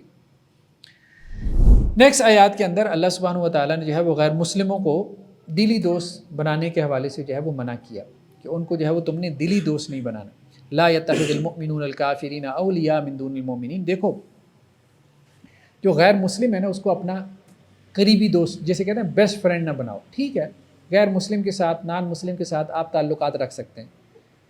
مدینہ کے اندر یہودی آباد تھے، اللہ کے رسول صلی اللہ علیہ وسلم نے الاؤ کیا، اجازت دی کہ یہود کے ہاں آپ بہت سے صحابہ جا کے محنت مزدوری کرتے تھے، سروسز فراہم کرتے تھے، اور یہود کے ساتھ تجارت بھی ہوتی تھی، لین دین بھی ہوتا تھا، کیونکہ وہاں جو گولڈ کی مارکیٹ تھی، اسلحے کی مارکیٹ تھی، اس کے اوپر یہودی جو ہے چھائے ہوئے تھے، تو اس لیے مسلمانوں کو لین دین کرنا پڑتا تھا۔ لین دین میں معاملات میں کوئی حرج نہیں ہے، نان مسلمس کے ساتھ کیا جا سکتا ہے، کرسچنس کے ساتھ کیا جا سکتا ہے، جوز کے ساتھ کیا جا سکتا ہے، ٹھیک ہے، لیکن قرآن نے یہ بات جو کہی ہے کہ دلی دوست جو تمہارا قریبی دوست ہونا چاہیے وہ کون ہونا چاہیے، وہ اہل ایمان میں سے ہی ہونا چاہیے، جو تمہارے جسے کہتے ہیں کہ جو تمہارے گھر کا رازداں ہوتا ہے، تو گھر کا راز تمہارا رازداں تمہارے اہل ایمان میں سے ہونا چاہیے۔ وَمَن يَفْعَلْ ذَلِكَ فَلَيْسَ مِنَ اللَّهِ فِي شَيْءٍ، دیکھو اگر تم میں سے کسی نے یہ کام کیا تو اس کا اللہ سے کوئی تعلق نہیں، اور اس وقت تو یہ زیادہ مطلوب بھی تھا نا، کیونکہ ایک ملٹی کلچرل سوسائٹی تھی، مکہ میں مشرک زیادہ تھے، مدینہ کے اندر آپ صلی اللہ علیہ وسلم مائیگریٹ کر گئے، وہاں مسلمان زیادہ ہو گئے، تو اب ایسے میں رشتہ داریاں بھی تھیں، تعلقات بھی تھی، تو رشتہ داریوں میں تو ویسے ہی ایک طبی جو ہے وہ تعلق قائم ہو جاتا ہے، تو کہا گیا کہ نہیں، اب رشتہ داری بھی تمہاری ہے، اور رشتہ داروں میں سے کچھ ایمان لے آئے اور کچھ کافر رہ گئے، تو پھر بھی تمہاری دوستیاں جو ہے وہ مسلمانوں کے ساتھ ہونی چاہیے، کافروں کے ساتھ نہیں ہونی چاہیے، تبھی تو یہ دین آگے پھیلے گا، بڑھے گا۔ اگر تمہاری ابھی بھی جو ہے وہ پیچھے دل وہاں اٹکا ہوا ہے اپنے رشتہ داروں کے اندر، ٹھیک ہے، جو مسلمانوں کے ساتھ حالت جنگ میں بھی ہیں، تو پھر یہ مناسب نہیں ہے، صحیح نہیں ہے۔ نیکسٹ آیات کے اندر اللہ کے رسول صلی اللہ علیہ وسلم کی جو ہے وہ اتباع کا حکم دیا گیا، اتباع سنت جسے ہم کہتے ہیں، قل ان کنتم تحبون اللہ فاتبعونی، دیکھو اگر تم اللہ سے محبت کرتے ہو تو میری اطاعت کرو، میری اتباع کرو، مجھے فالو کرو، رسول اللہ صلی اللہ علیہ وسلم کی سنت، آپ صلی اللہ علیہ وسلم کو آئیڈیل بناؤ۔ ہمارے آپ دیکھیں کہ ہمارے رول ماڈل چینج ہو گئے، ہماری یوتھ کے خاص طور پہ، ٹھیک ہے، فیشن کے نام پہ اپنی پینٹ بھی پھاڑ لیں گے، پھٹی پینٹ پہن لیں گے، ٹھیک ہے، فیشن کے نام کے اوپر، اور فیشن کے نام کے اوپر اپنی پینٹ فولڈ بھی کر لیں گے، فیشن کے نام کے اوپر داڑھی بھی رکھ لیں گے عجیب و غریب قسم کی، ٹھیک ہے، لیکن دین کے نام پہ ہم نہیں رکھ سکتے، یعنی دین کے نام پہ اگر شلوار ٹخنوں سے اوپر آ جائے اور لوگ کیا کہیں گے، ملا بن گیا، مولانا بن گیا۔ اور اب آپ دیکھیں کہ فیشن کے نام پہ ہر خاتون نے اپنے جو ہے وہ پائنچے جو ہے وہ ٹخنوں سے اوپر چڑھائے ہوتے ہیں، ٹھیک ہے، تو یہ ہے کہ فیشن کے نام پہ وہ عجیب و غریب قسم کا ہیئر سٹائل بھی بنا لے گا، پوری بھری یونیورسٹی میں 10,000 لوگوں میں وہ اکیلا ہوگا، لیکن اتنا اس کو اعتماد ہوگا، فیشن یعنی فیشن والا اتنا اعتماد لے کے بیٹھا ہوا ہے، اور مذہب والا وہ کہہ رہے ہیں میں تو ایلین بن جاؤں گا، میں تو اجنبی بن جاؤں گا، اسے اعتماد ہی نہیں ہے سنت کے اوپر، ٹھیک ہے، اللہ کے رسول صلی اللہ علیہ وسلم کی جو ہے وہ اتباع کے اوپر۔ یہ اعتماد ہمیں پیدا کرنا ہے، اپنی نوجوان نسل کے اندر پیدا کرنا ہے۔ بھائی دین کو آپ مطلب پریکٹس کرو پورے کانفیڈنس کے ساتھ، وہ دیکھو وہ پورے کانفیڈنس کے ساتھ لگے ہوئے ہیں، عجیب و غریب قسم کی مخلوق نظر آتا ہے، وہ ایلین نظر آتا ہے، ایسا فیشن وہ کر کے بیٹھا ہوا ہے، ٹیٹوز بنوا کے بیٹھا ہوا ہے، عجیب و غریب قسم کی شکلیں بنوا کے بیٹھا ہوا ہے، لیکن وہ کر رہا ہے کانفیڈنٹ ہے۔ تو ہم دین کے نام پہ اللہ کے رسول صلی اللہ علیہ وسلم کا حلیہ اختیار کر رہے ہیں، تو ہم کیوں مطلب یہ کہ جی لوگ ہمیں کس نظر سے دیکھیں گے، کس نظر سے دیکھیں گے، تو نہیں، اس میں نہیں جانا چاہیے۔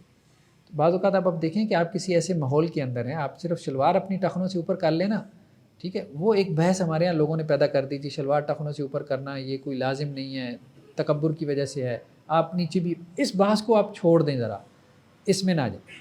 یقین مانیں آپ ایک لبرل ماحول کے اندر ہے نا، شلوار ٹخنوں سے اوپر کر لیں، اس سے جو آپ کا تزکیہ ہوگا نا، یعنی آپ یہ سوچیں گے کہ وہ فلاں مجھے کس نظر سے دیکھ رہا ہے، فلاں مجھے کس نظر سے دیکھ رہا ہے، اس سے جو آپ کا تزکیہ ہوگا نا، اور آپ جتنے محتاط ہو جائیں گے دین کے حوالے سے، ٹھیک ہے، تو وہ چیز آپ کو دین کو پریکٹس کرنے میں، آپ اپنی نظروں میں کتنا محتاط ہو جائیں گے، وہ دین کو پریکٹس کرنے میں آپ کو بہت مدد دے گا۔ تو بعض اوقات رسول اللہ صلی اللہ علیہ وسلم کی چھوٹی سی سنت جو ہے، ٹھیک ہے، یہ نقاب کرنا جیسے عورتوں کے لیے، خواتین کے لیے، اسی طرح مردوں کے لیے جو ہے وہ داڑھی چھوڑنا، ٹھیک ہے، تو یہ چھوٹی سی سنت بعض اوقات جو ہے وہ آپ کو اس ماحول میں اجنبی تو بنا دیتی ہے، لیکن آپ کو اتنی اسٹرینتھ دے دیتی ہے کہ بقیہ دین کو فالو کرنا آپ کے لیے آسان ہو جاتا ہے۔ انسان کو مطلب انرجی چاہیے ہوتی ہے نا دین کو فالو کرنے کے لیے، ہمیں ایمان کی انرجی چاہیے، یہ سنت کی اتباع جو آپ کو انرجی دیتی ہے۔ اور اللہ کے رسول اور قرآن کیا کہہ رہا ہے؟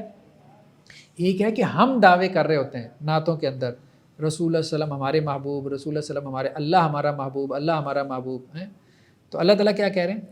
فاتبعونی یحببکم اللہ، میری اتباع کرو، اللہ تمہیں جو ہے وہ محبت کرنا تم سے شروع، تم اللہ کے محبوب بن جاؤ گے۔ ایک یہ ہے کہ میں یہ دعویٰ کروں کہ مجھے اللہ سے محبت ہے، ٹھیک ہے، اس دعوے میں پتہ نہیں میں سچا ہوں جھوٹا ہوں، ٹھیک ہے، مطلب ہو سکتا ہے نا میں کسی غلط فہمی میں ہوں کہ میں اللہ سے محبت کر رہا ہوں، یا خواہ مخواہ لوگوں کو جو ہے وہ بتلانے کے لیے یہ کہہ رہا ہوں کہ جی میں اللہ سے، تو اللہ سے، اللہ کے عاشق بننے کے بجائے زیادہ بہتر ہے اللہ کے محبوب بن جاؤ، ٹھیک ہے، تو اللہ کے محبوب بن گئے تو اس سے بڑا درجہ ہے نا، مطلب اللہ کا عاشق بننے سے زیادہ بڑا درجہ ہے کہ ہم اللہ کے محبوب بن جائیں، اللہ ہم سے محبت کرنے والا بن جائے۔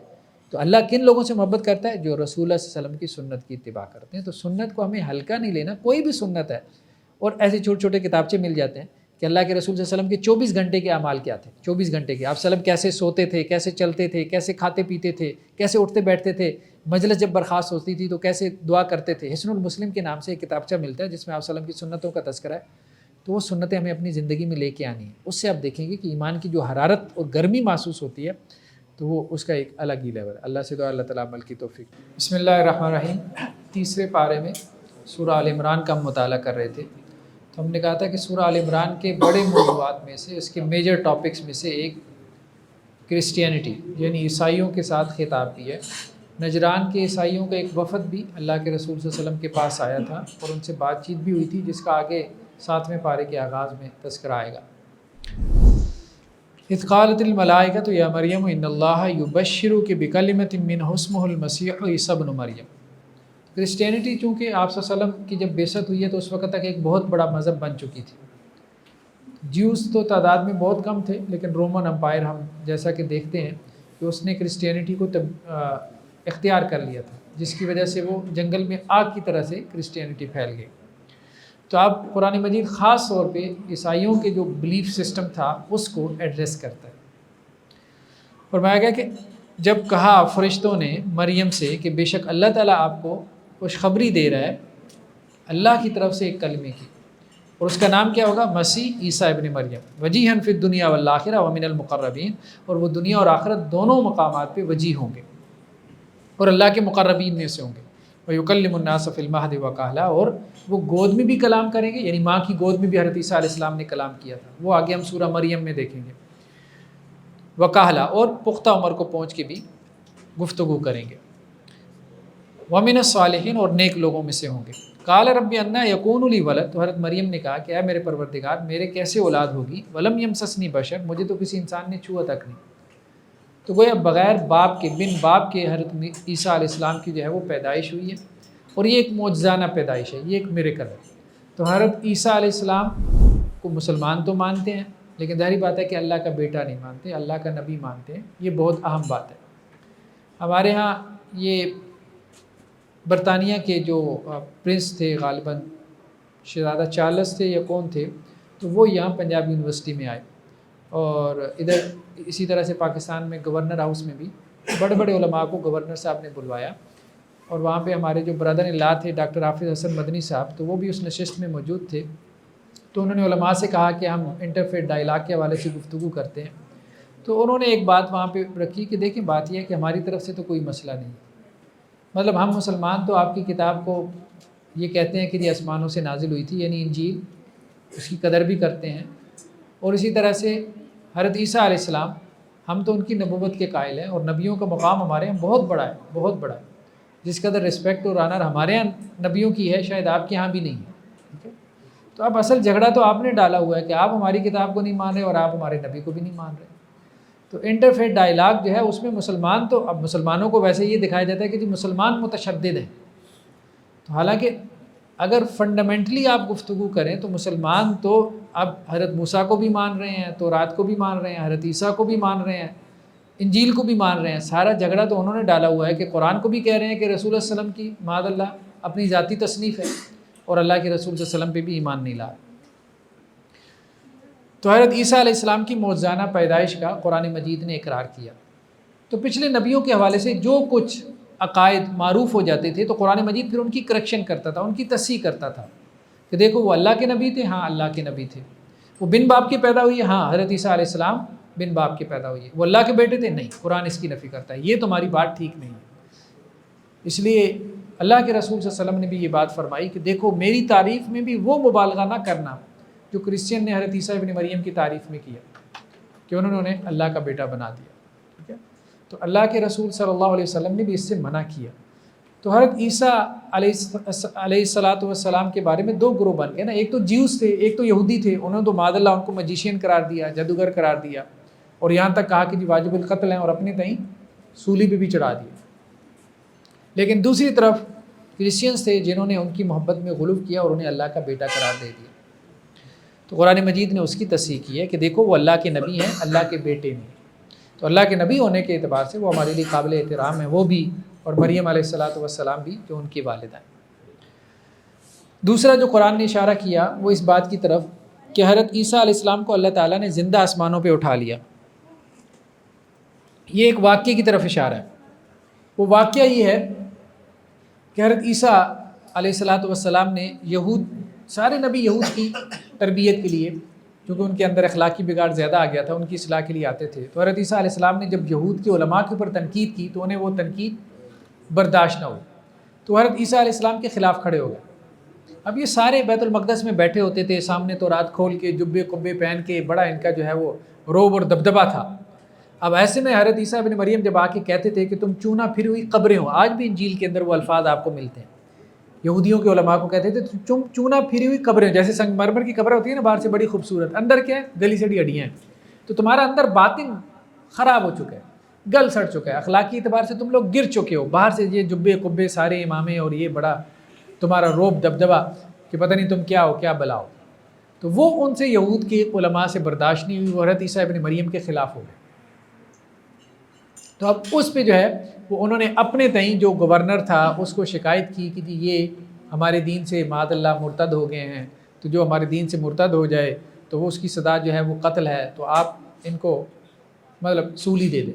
تو اب وہ جو گورنر بھی تھا اس نے بھی کہا کہ مجھے یہ بات تمہاری سمجھ میں نہیں آ رہی، لیکن خیر بہرحال انہوں نے گورنر کو اپنے ساتھ ملا لیا، اور پھر اس گورنر نے کچھ سپاہی وغیرہ بھیجے حضرت عیسیٰ ابن مریم کی تلاش میں، تو وہ ایک باغ میں رپوش ہو گئے تھے جیسا کہ تفصیلی روایات میں ہے، اور ان کے اوپر کوئی تقریباً کہا جاتا ہے کہ جی 12 کے قریب لوگ ایمان لائے تھے جو حواری کہلاتے تھے، یہ بیسیکلی مچھیرے تھے، مچھلیاں پکڑتے تھے۔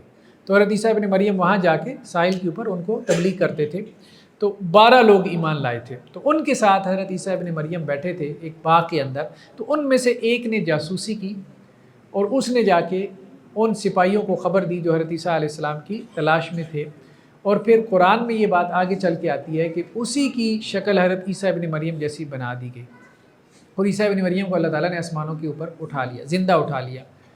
اب قیامت سے پہلے دوبارہ ان کا نزول ہوگا، جیسا کہ صحیح حدیثوں میں آتا ہے۔ تو قرآن نے اس کی طرف اشارہ کیا، اذ قال اللہ یا عیسیٰ انی متوفیک ورافعک الی، جب اللہ تعالیٰ نے کہا کہ اے عیسیٰ بے شک میں آپ کو پورا لے لینے والا ہوں، ورافعک الی، اور اپنی طرف اٹھانے والا ہوں۔ توفی کا مطلب کیا ہوتا ہے کہ انسان کی روح کو لے لینا، اور توفی کا ایک مطلب یہ بھی ہوتا ہے کہ باڈی اور روح دونوں کو لے لینا۔ تو حضرت عیسیٰ ابن مریم کو اللہ تعالیٰ نے، ویسے تو ہماری روح نکلتی ہے نا، اللہ کی طرف جاتی ہے، باڈی کو ہم زمین میں دفنا دیتے ہیں، تو حضرت عیسیٰ ابن مریم کو اللہ تعالیٰ نے پورا لے لیا، مطلب ان کی باڈی سمیت اللہ نے ان کو فرشتوں کے ذریعے سے آسمانوں پہ اٹھا لیا۔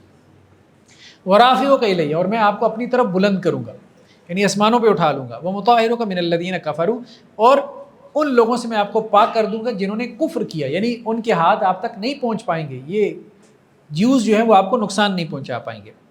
وجاعل الذین اتبعوک فوق الذین کفروا الی یوم القیامہ، اور ان لوگوں کو جنہوں نے آپ کی پیروی کی میں ان کے اوپر رکھوں گا قیامت کے دن تک، جنہوں نے آپ کا کفر کیا۔ یعنی دو گروپس بن گئے نا، جیوز جن کی اکثریت تھی یہودیوں کی، انہوں نے تو انکار کیا، اور 12 لوگ ایمان لائے تھے، پھر تو وہ بعد میں آہستہ آہستہ پھیلے نا کرسچینٹی، اور اس وقت دنیا کا سب سے بڑا مذہب کرسچینٹی ہے۔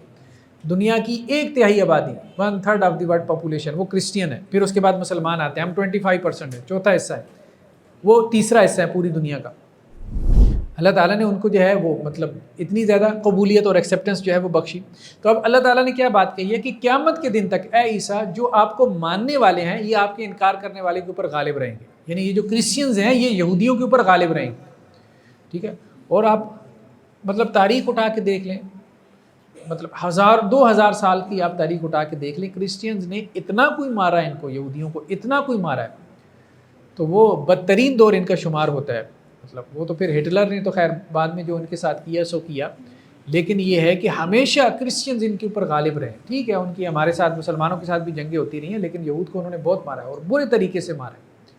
وہ تو ابھی آ کے یہ کچھ یہودی یا کہہ لیں کہ زائنسٹ وغیرہ امریکہ میں کچھ متحرک ہو گئے اور وہاں جو ہے وہ اوپر آ گئے، سیاست کے اندر آ گیا، اور انہوں نے امریکہ کے ذریعے سے جو ہے وہ اسرائیل کو مدد کرنا اور اس کی کوئی مقام اور مرتبہ بنانا شروع کر دیا، ورنہ تو اس سے پہلے بہت بری صورتحال تھی۔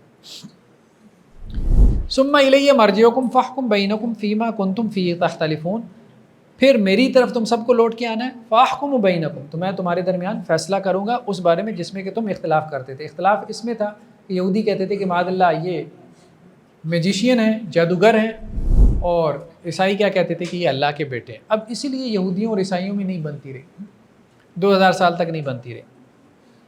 اب بھی اب دیکھیں کہ یہ کرسچینٹی کی طرف سے، عیسائیوں کی طرف سے کتنی زیادہ حمایت ہے فلسطین کے مسئلے میں۔ سب سے زیادہ اس وقت ہماری حمایت میں عیسائی کھڑے، یورپ کے عیسائی کھڑے۔ اس کی وجہ یہی ہے کہ ان کو بھی پتہ ہے کہ ان کے کرتوت کیا ہیں، مطلب جن کو وہ اللہ کا بیٹا قرار دیتے ہیں، مطلب ان کا اب بلیف دیکھیں نا، کرسچین جن کو اللہ کا بیٹا قرار دیتے ہیں ان کو کس نے سولی چڑھایا؟ یہودیوں نے۔ تو اب ان کی اب دیکھ لیں کہ نفرت کس درجے میں ہوگی یہود کے ساتھ۔ نیکسٹ آیات میں اللہ سبحانہ و تعالیٰ نے حضرت عیسیٰ علیہ السلام کی الوہیت کا انکار کیا کہ وہ الہ نہیں تھے، وہ اللہ کے معبود نہیں تھے۔ فرمایا ان مثل عیسیٰ عند اللہ کمثل آدم، کہ عیسیٰ کی مثال اللہ کے ایسی ہے جیسے آدم کی مثال۔ دیکھو اگر اس وجہ سے تم عیسیٰ کی عبادت کرتے ہو کہ وہ بن باپ کے پیدا ہوئے، پھر تو آدم کی بھی جو ہے وہ ان کو بھی اللہ کا بیٹا قرار دو، ان کی بھی عبادت کرو، کیونکہ آدم کی تو نہ ماں ہے نہ باپ ہے۔ تو آدم جو ہے وہ تو بہت بڑا معجزہ ہے، وہ تو عیسیٰ سے بھی بڑا معجزہ ہے۔ اب ظاہر بات ہے کرسچینز ہیں نا، سارے نبیوں کو مانتے ہیں، بائبل کا آغاز ہی آدم سے ہوتا ہے، ٹھیک ہے، آدم کی پیدائش اور اماں حوا کی پیدائش، بائبل کا پہلا چیپٹر ہی پیدائش کے نام سے ہے، جینیسس، ٹھیک ہے۔ تو وہاں وہی سارا قصہ جس طرح سے ہمارے یہاں قرآن میں لکھا ہے، تو وہ تو مانتے ہیں سارا اسی طرح سے، تخلیق کریشنزم کو اسی طرح سے مانتے ہیں۔ تو اللہ سبحانہ و تعالیٰ یہی بات کہہ رہے ہیں کہ دیکھو اگر تو اس بنیاد پہ عیسیٰ ابن مریم علیہ السلام کی عبادت کرتے ہو کہ وہ بن باپ کے پیدا ہوئی ہے، تو آدم تو بغیر ماں کی بھی پیدا ہوئی ہے، تو ان کی عبادت بنتی تھی، ان کی عبادت کرنے کو آپ تیار نہیں ہو۔ خالقہ من تراب، اللہ تعالیٰ نے آدم کو مٹی سے پیدا کیا، ثم قال له کن فیکون، پھر ان کے لیے کہا ہو جا، تو وہ ہو گئے، ٹھیک ہے۔ تو اسی طرح سے اللہ سبحانہ و تعالیٰ نے بغیر باپ کے حضرت عیسیٰ کو بھی پیدا کر دیا، کیونکہ اللہ تعالیٰ نے ایک معجزہ دکھانا تھا، شاید کہ یہودی جو ہے وہ رجوع کرتے، سیدھے راستے کے اوپر آ جاتے۔ نیکسٹ آیات کے اندر اللہ سبحانہ و تعالیٰ بین المذاہب مکالمہ کی بات کر رہے ہیں، جسے ہم انٹرفیتھ ڈائلاگ کہتے ہیں۔ آج کل اس کا بڑا رواج ہے، بہت سی ورکشاپس ہو رہی ہیں، سیمینارز ہو رہے ہیں یورپ کے اندر یا پاکستان میں، ہر جگہ یونیورسٹیز میں، جی انٹرفیتھ ڈائلاگ ہونا چاہیے کم از کم سیمیٹک ریلیجنز میں، یعنی یہودیوں میں، عیسائیوں میں اور مسلمانوں میں۔ مل بیٹھیں، سب ابراہیمی ادیان ہیں، حضرت ابراہیم کے ماننے والے ہیں، ٹھیک ہے. پچھلے نبیوں کو تو مانتے ہیں نا جیوز، چلیں عیسیٰ علیہ السلام کو یا اللہ کے رسول کو نہیں مانتے. اسی طرح عیسائی حضرت عیسیٰ علیہ السلام تک سارے نبیوں کو مانتے ہیں، اللہ کے رسول کو نہیں مانتے. اور مسلمان تو سب کو مانتے ہیں جو پچھلے نبی ہیں. ٹھیک، تو ان کے درمیان انٹرفیت ڈائلاگ ہونا چاہیے. جو مشترکات ہیں تو قرآن کہتا ہے ٹھیک ہے کر لیتے ہیں. ہمارے درمیان انٹرفیت ڈائلاگ کی بنیاد کیا ہے؟ وہ ہے توحید. دیکھو تمہاری کتابوں میں یہی ہے، موسیٰ علیہ السلام اسی توحید کا پیغام لے کے آئے، حضرت عیسیٰ علیہ السلام اسی توحید کا پیغام لے کے آئے جو اللہ سبحانہ و تعالیٰ نے حضرت محمد صلی اللہ علیہ وسلم پہ نازل کی. تورات اور انجیل بھی اسی توحید کی بات کر رہی ہے جس توحید کی بات قرآن مجید کر رہا ہے. تو اللہ کی طرف سے وہ نبی بھی اللہ کی طرف سے تھے، وہ کتابیں بھی اللہ کی طرف سے تھیں، نبیوں کا بھی کتابوں کا بھی سب کا میسج ایک ہی تھا. آؤ اسی بنیاد کے اوپر جمع ہو جاتے ہیں، اکٹھے ہو جاتے ہیں. ٹھیک ہے، باقی چلو شریعتوں میں تم اختلاف کر لو، کم از کم ایک بنیاد پہ تو آ جاؤ. قل یا اہل الکتاب تعالوا الی کلمۃ سواء بیننا و بینکم، اہل کتاب آ جاؤ ایک ایسی بات کی طرف جو ہمارے اور تمہارے درمیان کیا ہے؟ متفق ہے. اللہ نعبد الا اللہ، اللہ کے علاوہ کسی کی عبادت نہیں کریں گے. اچھا وہ بھی یہی کہتے ہیں، جیوز سے پوچھ لیں تو وہ شرک کے قائل نہیں ہیں، توحید کے قائل ہیں، کیونکہ خود بائبل کے اندر لکھا ہوا ہے جنہیں 10 کمانڈمنٹس کہتے ہیں. آج جا کے گوگل کریں بائبل کے اندر فوراً کھل جائیں گے.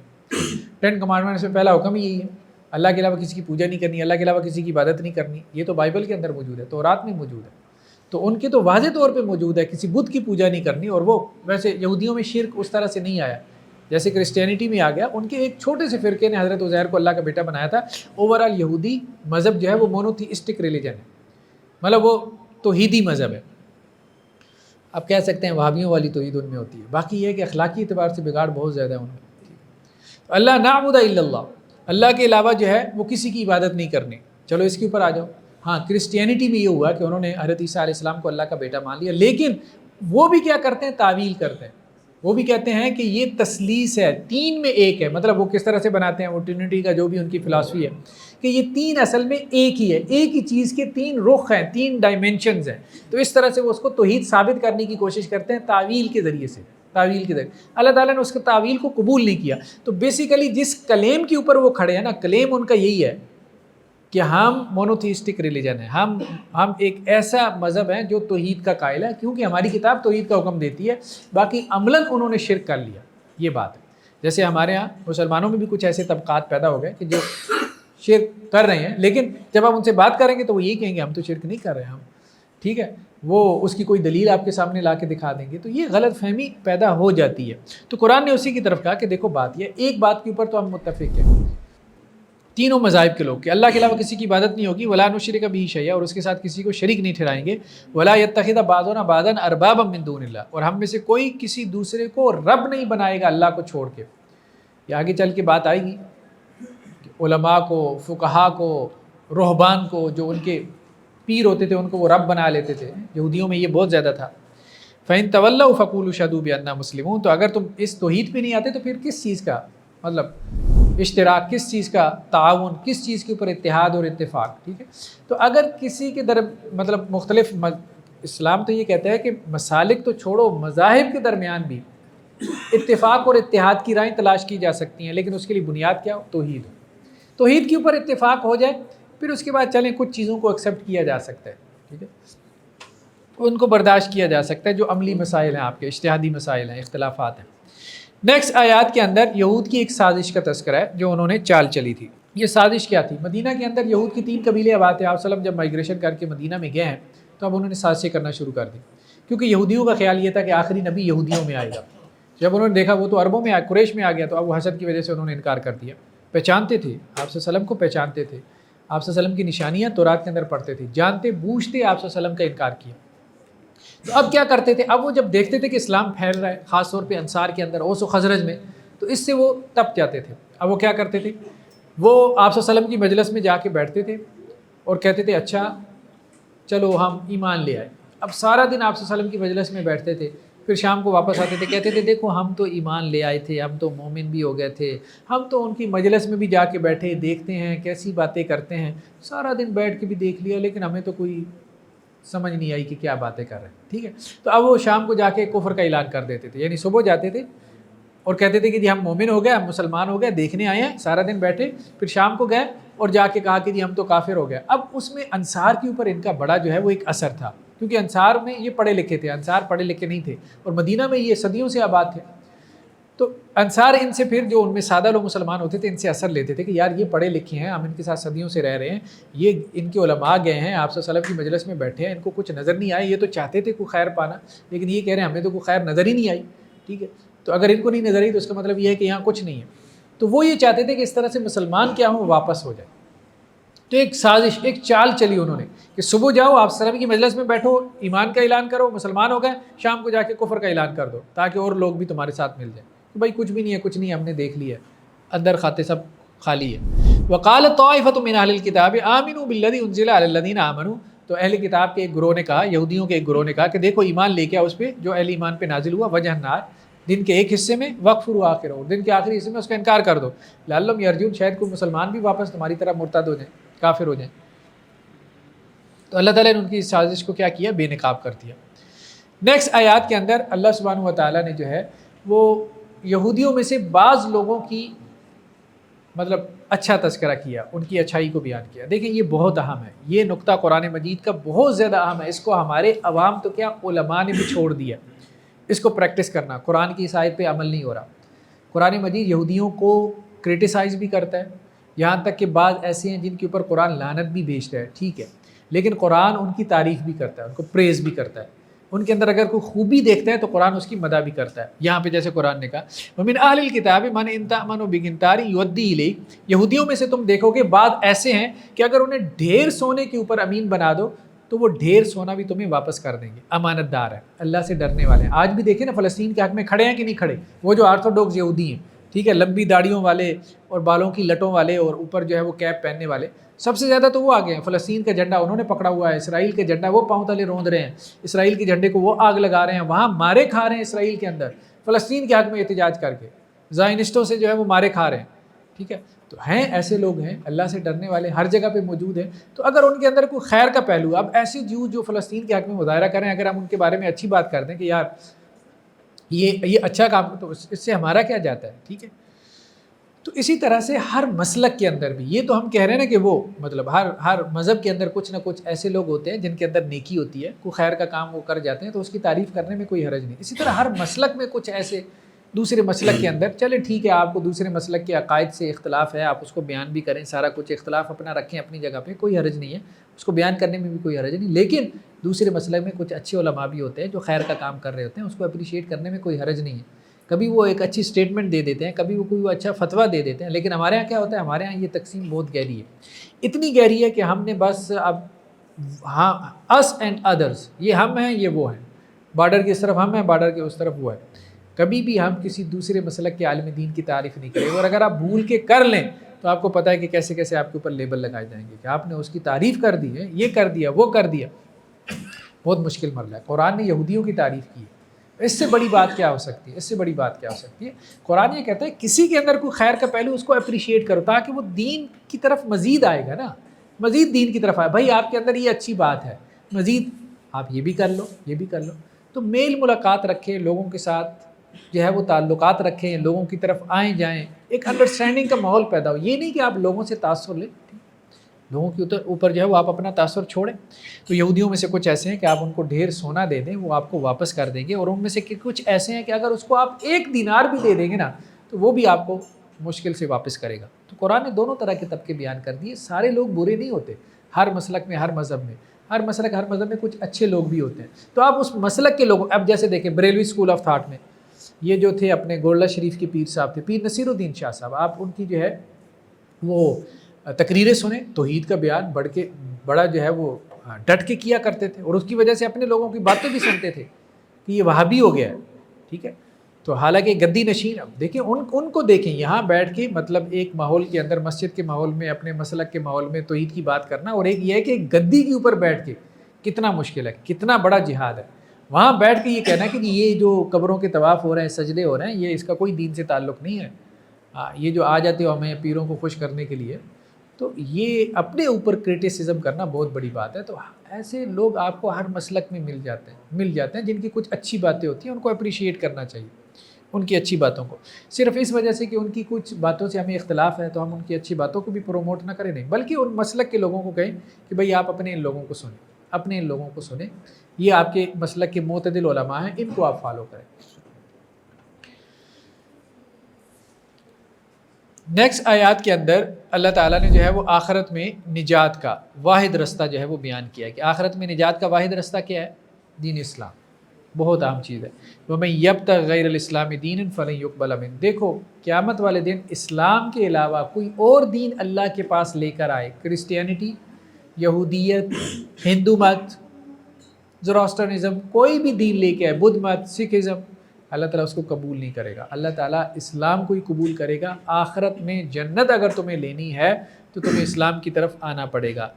وَهُوَ فِي الْآخِرَةِ مِنَ الْخَاسِرِينَ. اسلام اس بارے میں بہت واضح ہے. جنت صرف اللہ تعالیٰ نے اس کے لیے رکھی ہے کہ جس نے دین اسلام کو قبول کیا، ایکسیپٹ کیا اور اس کے مطابق زندگی گزاری. اللہ کے رسول کی واضح حدیث موجود ہے صحیح مسلم کی کہ جس یہودی تک، جس نصرانی تک میری دعوت پہنچی، یہ بات پہنچی کہ میں اللہ کا نبی ہوں، یہ بات پہنچی کہ قرآن اللہ کی کتاب ہے، پھر اس نے قرآن کو اللہ کی کتاب نہیں مانا، اس نے مجھے اللہ کا نبی نہیں مانا، تو اب وہ کافر ہو کے مرا ہے. اس کا جنت سے کوئی تعلق نہیں ہے، جنت سے کوئی لینا دینا نہیں. اور ہمارے ہاں کوئی ایتھیسٹ مر جاتا ہے جو خدا کو ہی نہیں مانتا، تو ہمارے ہاں لوگ اس کو جنت کی بشارتیں دینا شروع ہو جاتے ہیں. ریسٹ ان پیس، اللہ تعالیٰ اس کو جو ہے وہ اس کے اوپر اپنی رحمتیں نازل کرے. بھائی وہ تو خدا کو ہی نہیں مان رہا تھا، اس کے نزدیک خدا ہے ہی نہیں، اسے جنت چاہیے نہیں، خدا ہی نہیں ہے، تو آپ اس کو زبردستی جنت دینے پہ لگی ہوئی ہو. مطلب جو جنت کو مان ہی نہیں رہا تو ہم اس کو جنت دے کے کیا کریں گے؟ تو اب اس پہ یہ باتیں بنانا کہ دیکھیں مسلمان تو جنت کے ٹھیکیدار بنے ہوئے ہیں، انہوں نے جنت اپنے لیے خاص کر لی ہے، تو چلو بھائی تم بھی جنت جہنم مان لو تو مان لو، تو تم بھی لے لو. تو ایک بندہ مانتا ہی نہیں ایک چیز کو، اس کا مذاق اڑائی جا رہا ہے، تو اس کو جنت دے کے کیا کرنا ہے آپ نے؟ تو یہ بات بہت اہم ہے کہ اللہ تعالیٰ نے آخرت میں جس چیز کو ایکسیپٹ کرنا ہے، قبول کرنا ہے، وہ دین اسلام ہے. تو دین اسلام کے مطابق زندگی گزاری تو اس کی آخرت ہے. ٹھیک ہے. مسلمان جیسا بھی ہے، دیکھیں اگر اس نے صرف کلمہ بھی پڑھا ہے نا، بالآخر اپنی گناہوں کی سزا پانے کے بعد کیا ہوگا؟ جہنم سے نکال لیا جائے گا، جہنم سے اس کو نکال لیا جائے گا، کبھی نہ کبھی وہ جہنم سے نکل آئے گا. ہاں جو کافر ہوگا وہ ہمیشہ ہمیشہ جہنم میں رہے گا. قرآن اس معاملے میں بالکل واضح ہے، جو کافر ہے وہ ہمیشہ ہمیشہ جہنم میں رہے گا، وہ جہنم سے کبھی بھی نہیں نکلے گا، کبھی بھی نہیں نکلے گا.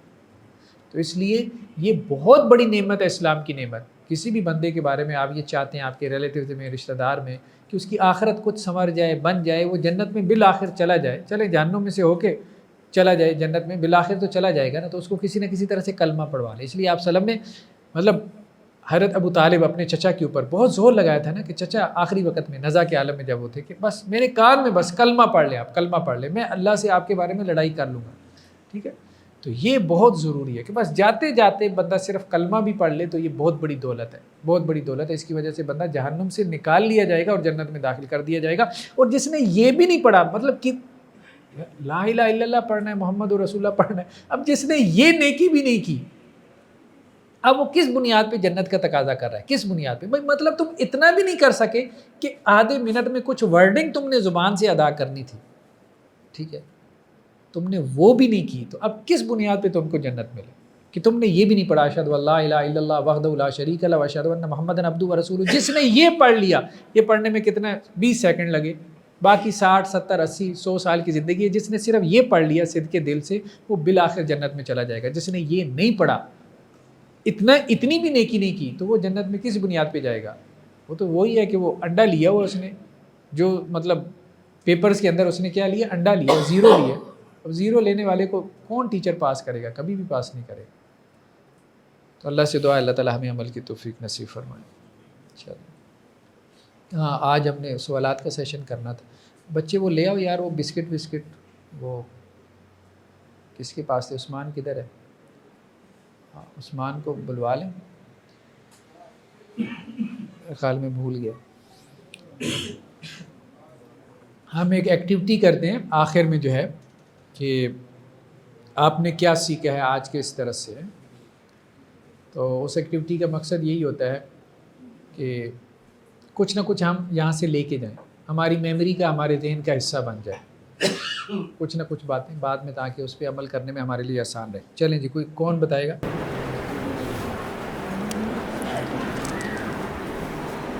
جی اللہ صدقے کے بارے کہتا ہے کہ ایک دانہ ہے، وہ اسے 7 بالیاں، ہر بالی کے اوپر 100 دانہ لگتا ہے. صدقے کی مثال بھی ایسی ہے کہ اس کو اس طرح اللہ برکت دیتا ہے. صدقے کے بارے میں اللہ تعالیٰ نے یہ بات کہی ہے کہ اگر ایک جو ہے وہ آپ اللہ کے راستے میں روپیہ خرچ کریں گے تو اللہ تعالیٰ آپ کو کتنا واپس کرے گا؟ 700 روپیہ.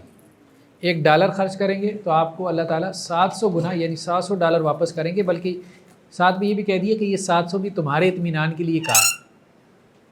ہم اس کو ملٹیپلائی کرتے رہیں گے, بڑھاتے رہیں گے. ٹھیک ہے, چلیں جی. ماشاء اللہ نعمان صاحب کو بسکٹ دیں جی.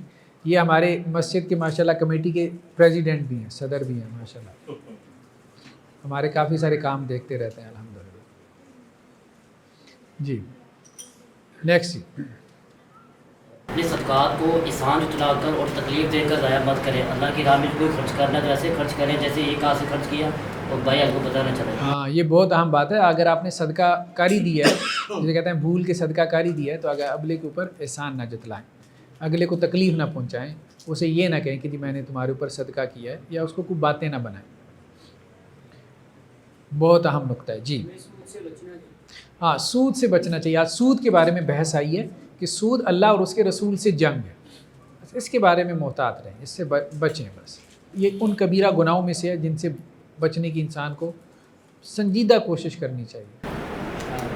اگر آپ نے کسی کو قرضہ دے دیا تو اخراج کریں. ہاں اگر کسی کو آپ نے قرضہ دیا, ایک اور نقطہ ہمارے سامنے ہے, کسی کو اگر آپ نے قرضہ دیا ہے تو اگر وہ تنگ دست ہے تو مہلت دے دیں, اور اگر آپ کو لگتا ہے کہ وہ واپس نہیں کر سکتا تو معاف کر دیں تو اچھا ہے. دیکھیں معاف کرنا ضروری نہیں ہے, لیکن کر دیں تو اللہ کے ہاں اس کا بڑا اچھا ہے, بہت اچھا ہے.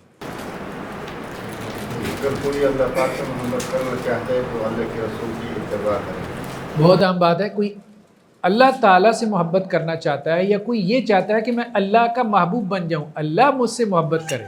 ٹھیک ہے, یہ بڑی بات ہو جائے گی نا کہ اللہ مجھ سے محبت کرے. میں اللہ سے محبت کروں یہ چھوٹی بات ہے, اللہ مجھ سے محبت کرے یہ بڑی بات ہے. تو جو یہ چاہتا ہے کہ اللہ مجھ سے محبت کرے, میں اللہ کا محبوب بن جاؤں, تو وہ رسول اللہ علیہ وسلم کی اتباع. جی ہمیں فیشن کو اپنانے پہ فخر محسوس ہوتا ہے, لیکن سنت کو اپنانے پہ آر میں یہ نقطہ بھی ہمارا آیا ہے آج کے درس میں کہ فیشن اختیار کرنے والا ہمارے ہاں ایک نوجوان, ایک ٹین ایجر, وہ فیشن کر کے پوری سوسائٹی میں ایلین نظر آتا ہے, لیکن بڑا کانفیڈنٹ ہو کے چلتا ہے.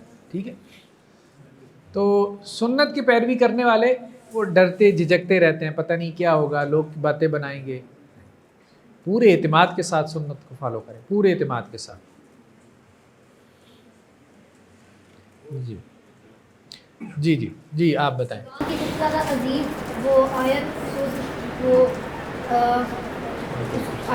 آیت الکرسی ماشاء اللہ. تو قرآن مجید کی جو سب سے بڑی آیت ہے, سب سے بڑی آیت وہ آیت الکرسی, سب سے عظیم آیت. ٹھیک ہے, اور آیت الکرسی ہر نماز, فرض نماز کے بعد پڑھا کرے, ہر فرض نماز کے بعد. آپ صلی اللہ علیہ وسلم فرمایا کہ جو ہر فرض نماز کے بعد پڑھتا ہے وہ جنتی ہے, پکا جنتی ہے. صدقے کی عادت ڈال لیں تو کوئی غریب اور مسکین نہیں رہے گا. ہاں صدقے کی عادت اگر ہم ڈال لیں تو انشاءاللہ سے ہمارے قرب و جوار میں کوئی غریب اور مسکین نہیں رہے گا. کافی سارے بسکٹ پڑے ہوئے ہیں, اور لوگ بھی ہمت کر سکتے ہیں کہ نہیں آج افطاری کافی بھاری کی ہے لگتا ہے. ہاں کسی کے ساتھ لین دین کریں تو بہتر ہے اس کو لکھ لیں تاکہ بعد میں اختلاف نہ ہو. ٹھیک ہے, بچوں میں سے کون بتائے گا؟ بچے بتائیں. ہاں کسی کا قرضہ چڑھا ہو تو وہ نہ دے, اس کو معاف کر دو, اللہ اس کو معاف. ہاں کسی کا قرضہ اگر ہو تو اس کو اگر آپ معاف کر دیں گے تو اللہ اب آپ نے اپنے دوست کو قرضہ دینا ہے اور پھر معاف بھی کرنا ہے. کل جو آپ کو پاکٹ منی ملے گی نا تو وہ آپ نے اپنے دوست کو قرضہ دے دینا ہے. جو بسکٹ مل رہا ہے وہی دے دیں. ہاں